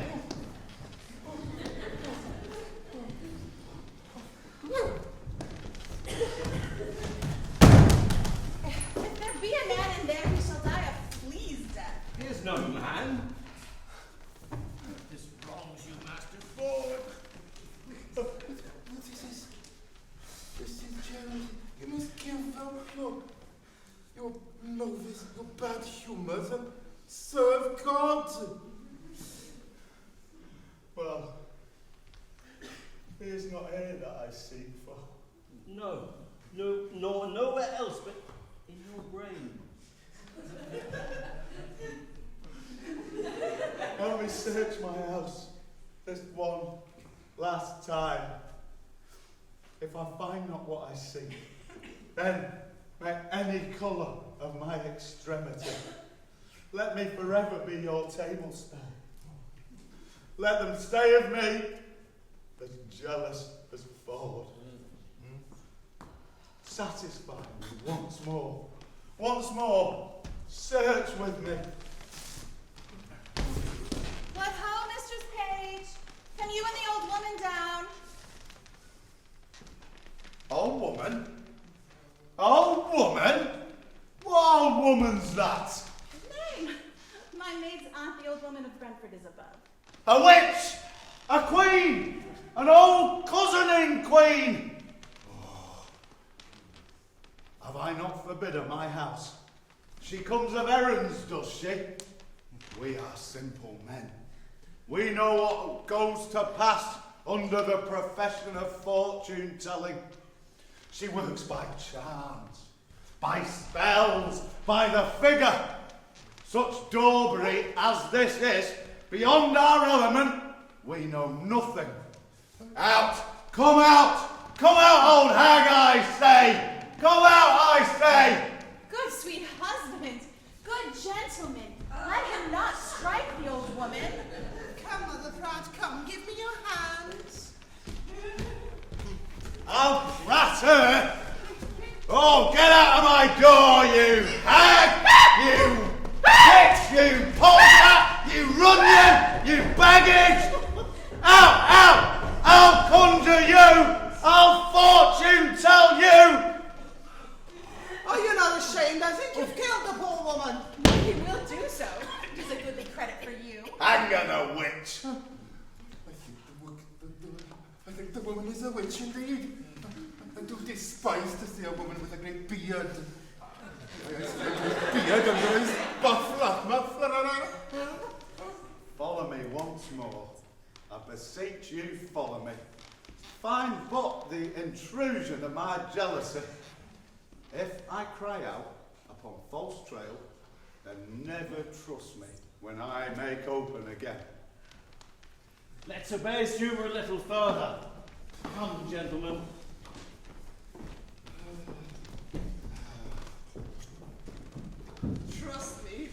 most pitifully. Nay, by the mass, he did not. He beat him most unpitifully, methought. I'll have the cudgel hallowed and hung over the altar. It had the meritorious service. What think you? May we, with the warrant of womanhood and the wisdom of a good conscience, pursue him to any further revenge? The spirit of wantonness is sure scared out of him. I think he will never attempt us again. What think you? Shall we tell our husbands how we have served them? Yes! By all means, if it be but to scare the figures out of your husband's head. If they can find in their heart the poor, fat, and virtuous knight shall be any further inflicted, we too will still be the ministers. I warrant they'll have him publicly shamed, for there will be no period to the jest where he not publicly shamed. To the forge will you then shape it. I will not have things called.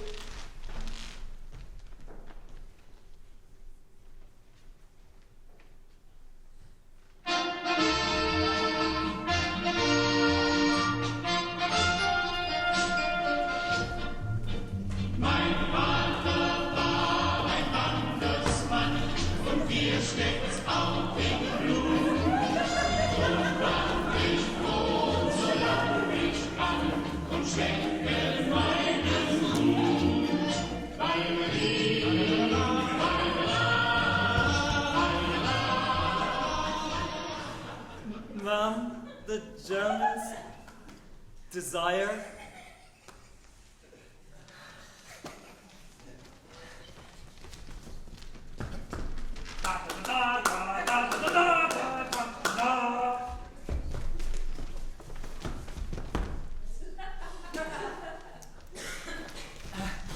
Ma'am, the Germans desire to have 3 of your horses. The Duke will be at court tomorrow, and they're going to meet him. What duke should that be that comes so secretly? I hear not of him in court. Let me speak to those gentlemen. Do they speak English? I'll call them to you. Well, they will have my horses, but I'll make them pay. I'll sauce them. I'll make them pay. I've had to turn away my guests for over a week. They must come off. I will sauce them. Come.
Pray you pardon me.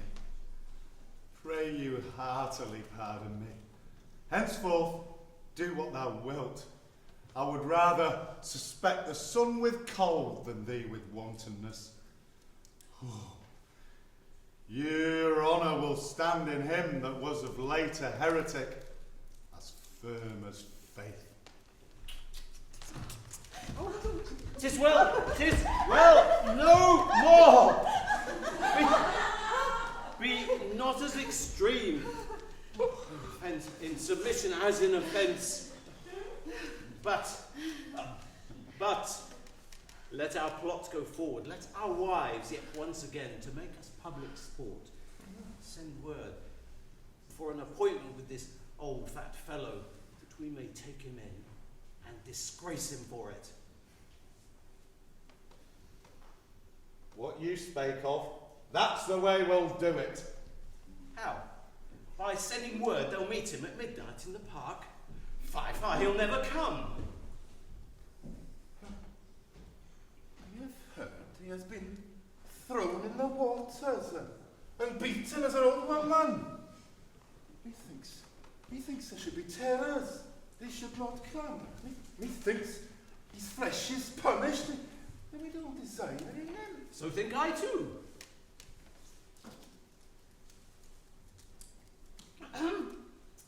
Devise but how to use him when he comes. Let us two devise how to bring him thither. There's an old tale goes that Herne the hunter, sometime a keeper here in Windsor forest, doth all the winter time at still midnight walk round about an oak, and there he blasts the trees and takes the cattle and makes milch kine yield blood and shakes a chain in a most hideous and dreadful manner. You've all heard of such a spirit, and well you know the superstitious idle-headed elves received and did deliver to our age this tale of Herne the hunter for a truth. Why yet there want not many that do fear in deep of night to walk by this Herne's oak. But what of this? Mary, that is our device, that at that oak will Falstaff meet us. Well, let it not be doubted but he'll come, and in this shape, once you have brought him thither, what's to be done with him? What's your plot? That likewise have we thought upon. And thus, Nan Page, my daughter, and my little son, and 3 or 4 more of their grows, will dress like urchins, oofs, and fairies in green and white, with rattles in their hands. Upon a sudden, as Falstaff, she and I are newly met, let them from forth a saw pit, rush at once with some diffused song. Upon their side, we do with great amazeness will fly, and then let them encircle him about and fairy-like to pinch the unclean knight, and ask why this hour of fairy revel in their so sacred paths he dares to tread in shape profane. Oh, the children will have to be well practiced in this, or they'll ne'er do it. I will teach the children their behaviour. Well, that shall be excellent, and I'll buy them visits. My Nan shall be the queen of all the fairies, finely attired in a robe of white. That silk will I go by. And in that time shall son Slender steal my Nan away and marry her at Eton. Send to Falstaff straight. No, I'll go to him first in name of Brooke, and he'll tell me all his purpose. Sure he'll come. Oh, fear you not, you dad. Go get us trickings and properties for our fairies. That's about it.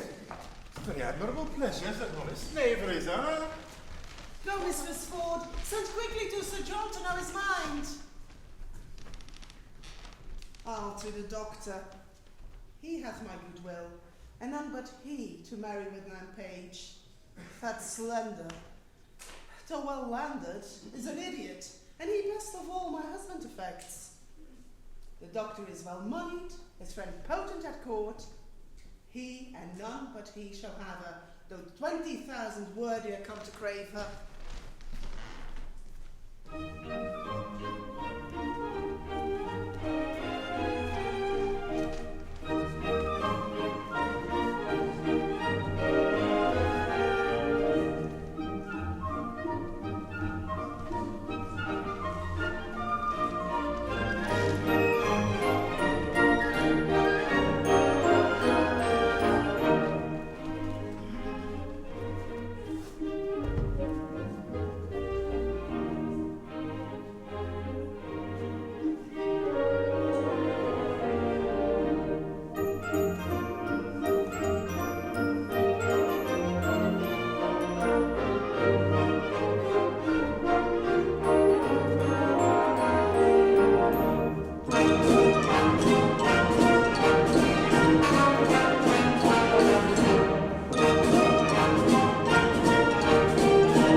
John. Well, come speak to Sir John Falstaff from Master Slinder. Oh, well, there he is. There's his chamber, his castle, his home, his truckle bed and standing there, all painted out in the story of the prodigal, fresh and new.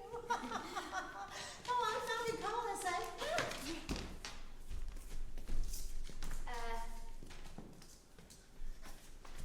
There's a old woman, fat woman, gone up to his chambers.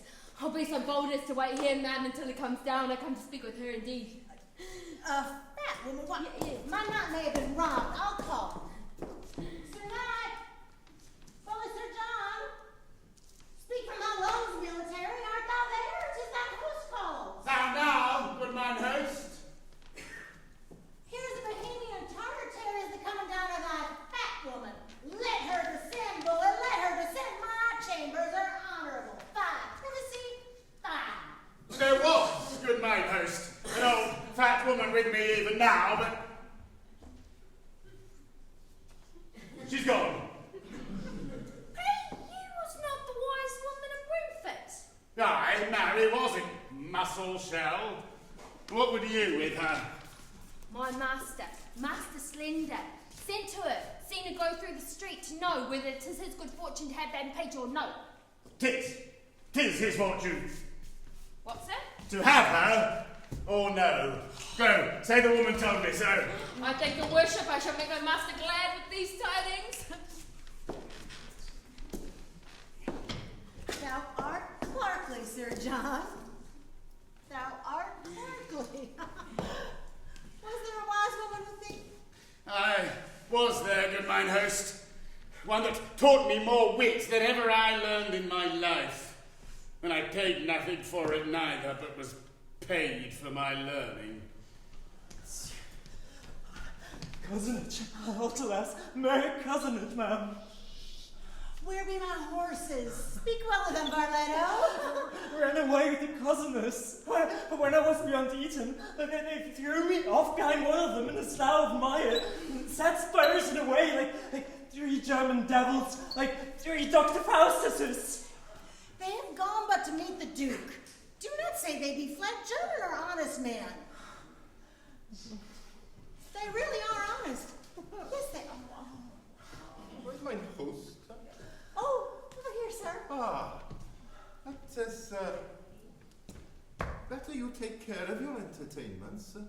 There is a friend of mine come to town, tells of 3 German cousiners that is cousin to all of the hosts of Reddings and Maidenhead and Colebrook out of horses and money. I tell you for goodwill now, look you. You're wise and full of jibes and routings. No, it is not convenient that you should be cousins. So fare you well, huh? Where is my host de Jarter? Over here in perplexity and doubtful dilemma. I cannot tell what is that. But it is tell me that you make a grand preparation for the Duke de Germany. By my troth, there is no Duke that the court is not to come. I tell you for goodwill, adieu. Hue and cry, villain, go! Assist me not, I am undone. Fly, run, hue and cry, go! I'm undone. I would all the world might be cozened, for I have been cozened and beaten too. Now if it should come to the ear of the court, how I've been transformed, and how my transformation hath been washed and cudgelled, they would melt me out of my fat, drop by drop, and liquor fishermen's boots with me. Well, if my wind were but long enough to say my prayers, I would repent.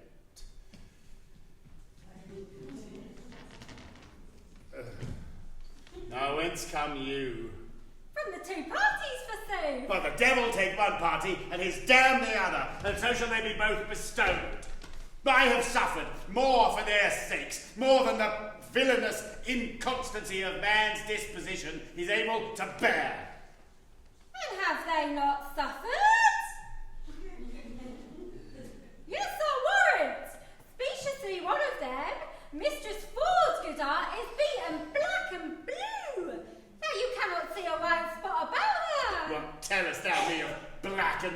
I myself was beaten into all the colours of the rainbow, and I was like to be apprehended for the witch of Brentford.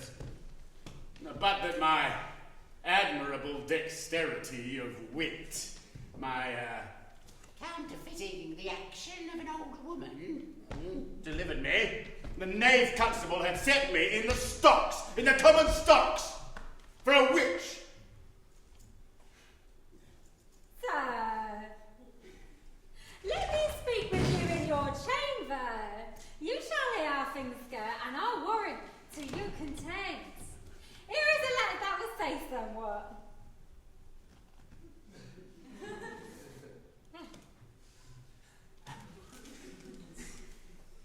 Good arts, what I do is to bring you here together. Sure, one of you does not serve heaven well that you are so crossed. Come up into my chamber.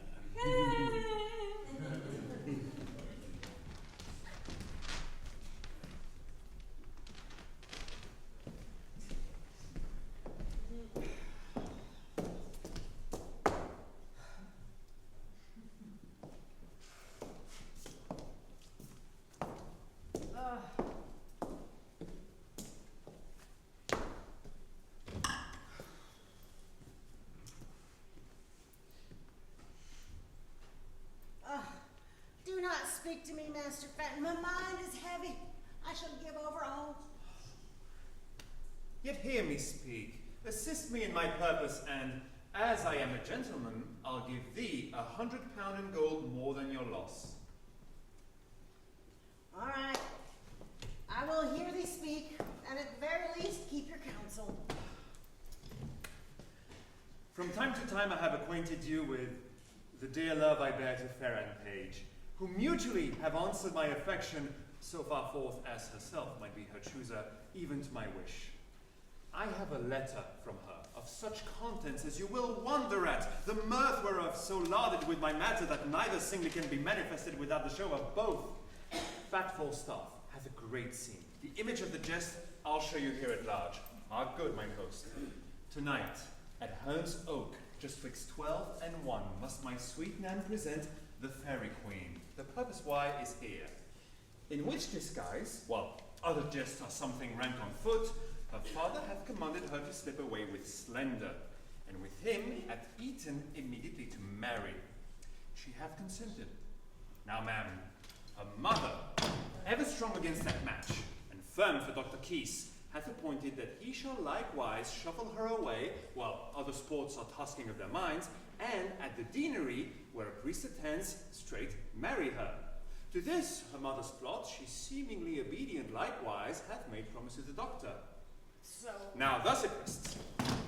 Her father means he shall be all in white, and in that habit, when Slender sees his time, to take her by the hand and bid her go, she shall go with him. Her mother hath intended, the better to denote her to the doctor, for they must all be masked and visited, that quaint in green she shall be loose and robed, with ribbons pendant flaring about her head, and when the doctor spies his vantage right, to pinch her by the hand, and on that token the maid hath made consent to go with her. But who does she mean to deceive, father or mother? Both, mine good host, to go along with me, and here it rests that you'll procure the vicar to stay for us at church twixt 12 and 1, and, in the lawful name of marrying, to give our hearts united ceremony. Well, husband, that advice. I will bring the vicar, you bring the maid. You shall not lack a priest. So shall I evermore be bound to thee. Besides, I'll make a present recompense.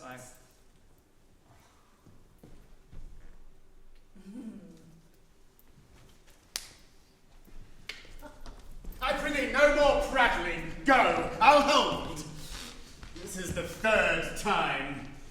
I hope good luck lies in odd numbers. Away I go. Well, they say there is divinity in odd numbers, either in nativity, chance, or death. Well, away! I'll provide you a chain, and I'll do what I can to fetch you a pair of horns. Yeah, away, I say, time wears. Hold up your head and mince. Oh, how now, Master Brooke? Master Brooke, the matter will be known tonight or never. Be you in the park about midnight at Herne's Oak, and you shall see wonders. Went you not to her yesterday, sir, as you said you had appointed? I went to her, Master Brooke, as you see me, like a poor old man. But I came from her, Master Brooke, like a poor old woman. I will tell you, the knave Ford, her husband, hath the finest mad devil of jealousy in him that ever governed frenzy. He beats me grievously in the shape of a woman. Therefore, in the shape of a man, Master Brooke, I fear not Goliath. I am in haste. Go along with me. I will tell you. I knew not what 'twas to be beaten till now. Follow. I'll tell you strange things of this knave Ford, on whom tonight I will be revenged. And I will deliver his wife into your hands. Follow! Strange things in hand, Master Brooke. Follow!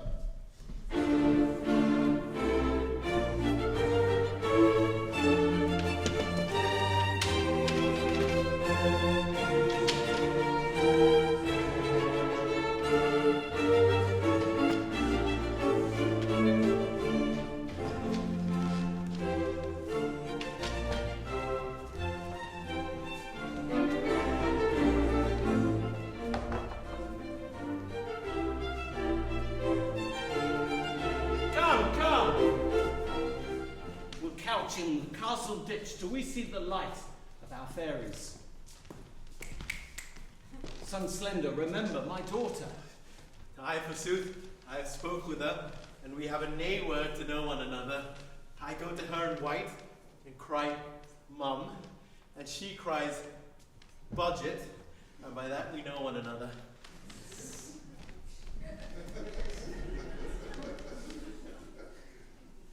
Well, that's good truth word, but what needs her budget or his mum when the wife will decipher them well enough?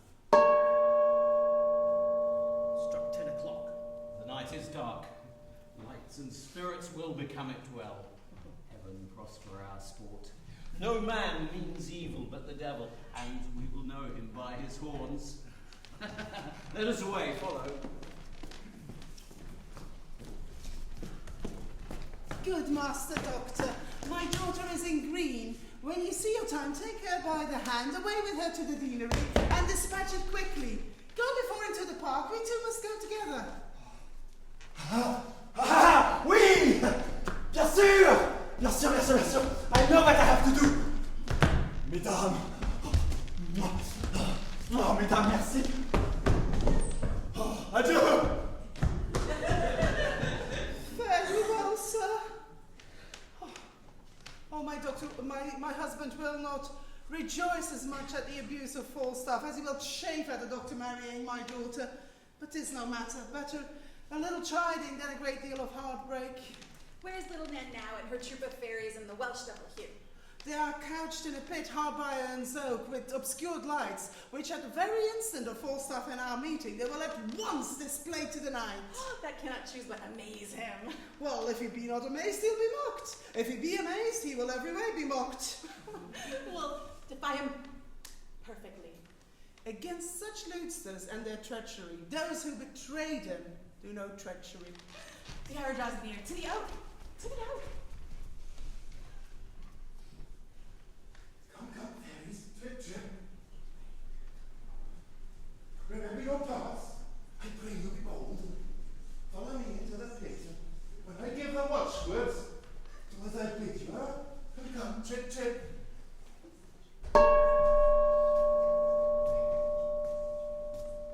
The Windsor bell hath struck 12, and the minute draws on. And now the hot-blooded gods assist me. Remember, Jove, thou wert a bull for thy Europa. Love set on thy horns. Oh, powerful love, that in some respects makes a beast a man, in others a man a beast. Oh, you were also, Jupiter, a swan for the love of Leda. When the gods have hot backs, what shall poor men do? For myself, I am here a Windsor stag, and the fattest, I think, in the forest. Send me a cool rat time, Jove. But who comes here, my dove? Are you there, my dear?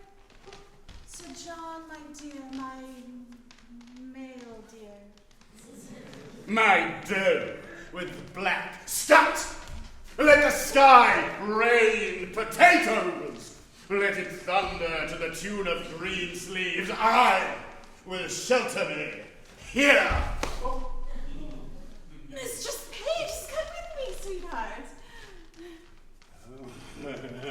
Will divide me like a bride buck, each a haunch. I will keep my sides for myself, my shoulders for the fellow of this walk, and my horns I bequeath your husbands.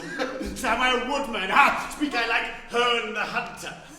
Why, now is Cupid a child of conscience. He makes retribution, as I am a true spirit. Welcome! Oh, alas, what noise! Heaven forgive us! What should this be? Away! Away! I think the devil will not have me damned, unless the oil that's in me should set hell on fire. He would never else cross me thus.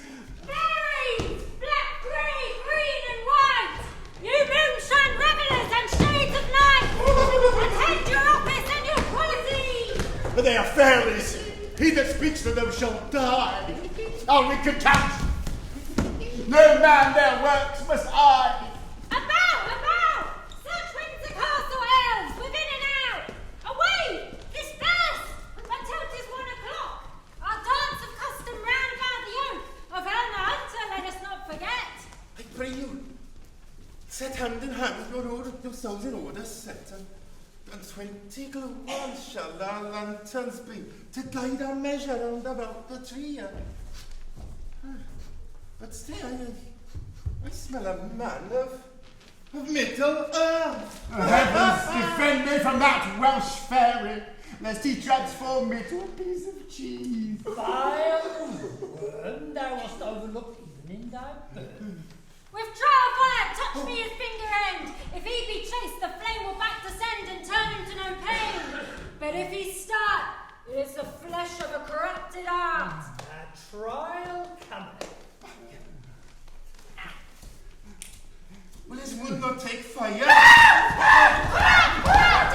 in his eye! About him, fairies, sing a scornful rhyme, and as you trip, still patient till your time.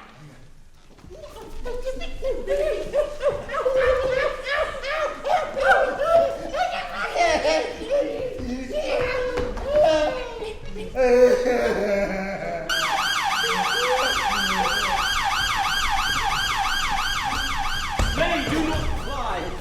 I think we have watched you now. Shall none but Herne the Hunter serve your turn? Come, hold up the jest no higher. Good Sir John, how like you Windsor wives? See you these, husband? Do not these fake goats become the forest better than the town? Now, sir, who's a cuckold now? Falstaff's a knave, a cuckoldy knave, and Master Brooke, he's got horns, and he's had nothing of Ford's but his money, and his cudgel, and his laundry. And he will pay back the money to Master Brooke. His horses are arrested for it, Master Brooke. Oh, sweet Sir John, you have had ill luck, and we could never meet. I will never take you for my love again, but I will always count you my dear. I do begin to perceive that I have made an ass. Oh, and the knots too. Both the proofs arrested. And these are not fairies. I was 3 or 4 times in the thought that they were not fairies, but the guiltiness of my mind, the sudden surprise of my powers, drove the grossness of the foppery into a received belief, when despite of the teeth of all rhyme and reason that they were fairies. Sir John Falstaff, give up your desires and fairies will not pit you. Well said, fairy, you. And you, give up your jealousies too, I pray you, I will not mistrust my wife again till thou art able to woo her in good English. Have I laid my brains in the sun and dried them, that they want matter to prevent so gross an overreaching as this? Am I ridden with a Welsh goat, too? Shall I have a cockscomb of frieze? This time I would choked with a piece of toasted cheese. Cheese is not good to give butter. Your belly is on butter! Cheese and butter! Have I lived to stand at the taunt of one that makes fritters of English? This is enough to be the decay of lust and late walking through the road. Why, Sir John, do you think that we would have the virtue out of our hearts by the head and shoulders and have given ourselves without scruple to hell, that ever the devil could have made you our delight? A puffed man? Old, cold, withered, and an intolerable entrails. And give it to fornications, and taverns, and sack, and wine, and methiglins. Give it to swearings, and starings, and pribbles, and prabbles. Huh? Well, I am your theme. You have the start of me. I am dejected. I am not able to answer the Welsh flannel. Ignorance itself is a plumber to me. Use me as you will. Marry, sir, we'll take you to Windsor to one Master Brooke, whom you've cozened of money, to whom you should have been a pander. Methinks to pay back that money, despite all you have suffered, will be a biting affliction. Yet be cheerful, knight. Thou shalt eat tonight at our house, where I will desire of thee to laugh at my wife, who now laughs at thee. Tell her, son Slender married her daughter. Doctor's thou that, if Nan Page be my wife, she be my daughter, she is by this Dr. Key's wife. What, ho? Ho, father, the page? Son, how now, son? I'll make the best of Gloucestershire know I did when I were handler. Of what, sir? I came yonder at Eton to marry Mistress Anne, and she's the doctor's boy. If it had been in the church, I would have swinged him, or he should have swinged me. If I had not thought it was Mistress Anne, I would not have married him. Upon my life, then you chose the wrong. Why need you tell me that? I think so when I took a boy for a girl. If I had been married to him, for all he was in a woman's apparel, I would not have had him. Well, this is your own folly. Did I not tell you how you should know my daughter by her garments? I went to her in white. Cried, Mum. She cried budget as Anne and I had appointed. But it was not Anne, but the doctor's boy. Good George, be not angry. I knew of your purpose and turned my daughter into green, and she is by this indeed with the doctor at the deanery, and they're married. Where is Mistress Page? Oh, my God, I am present! I am maiden. A boy! A garçon! A paysan, oh my God! It is not a page! Oh my God, I am consent! Why did you take her in green? It is a boy! Oh. My God! I'm son Windsor!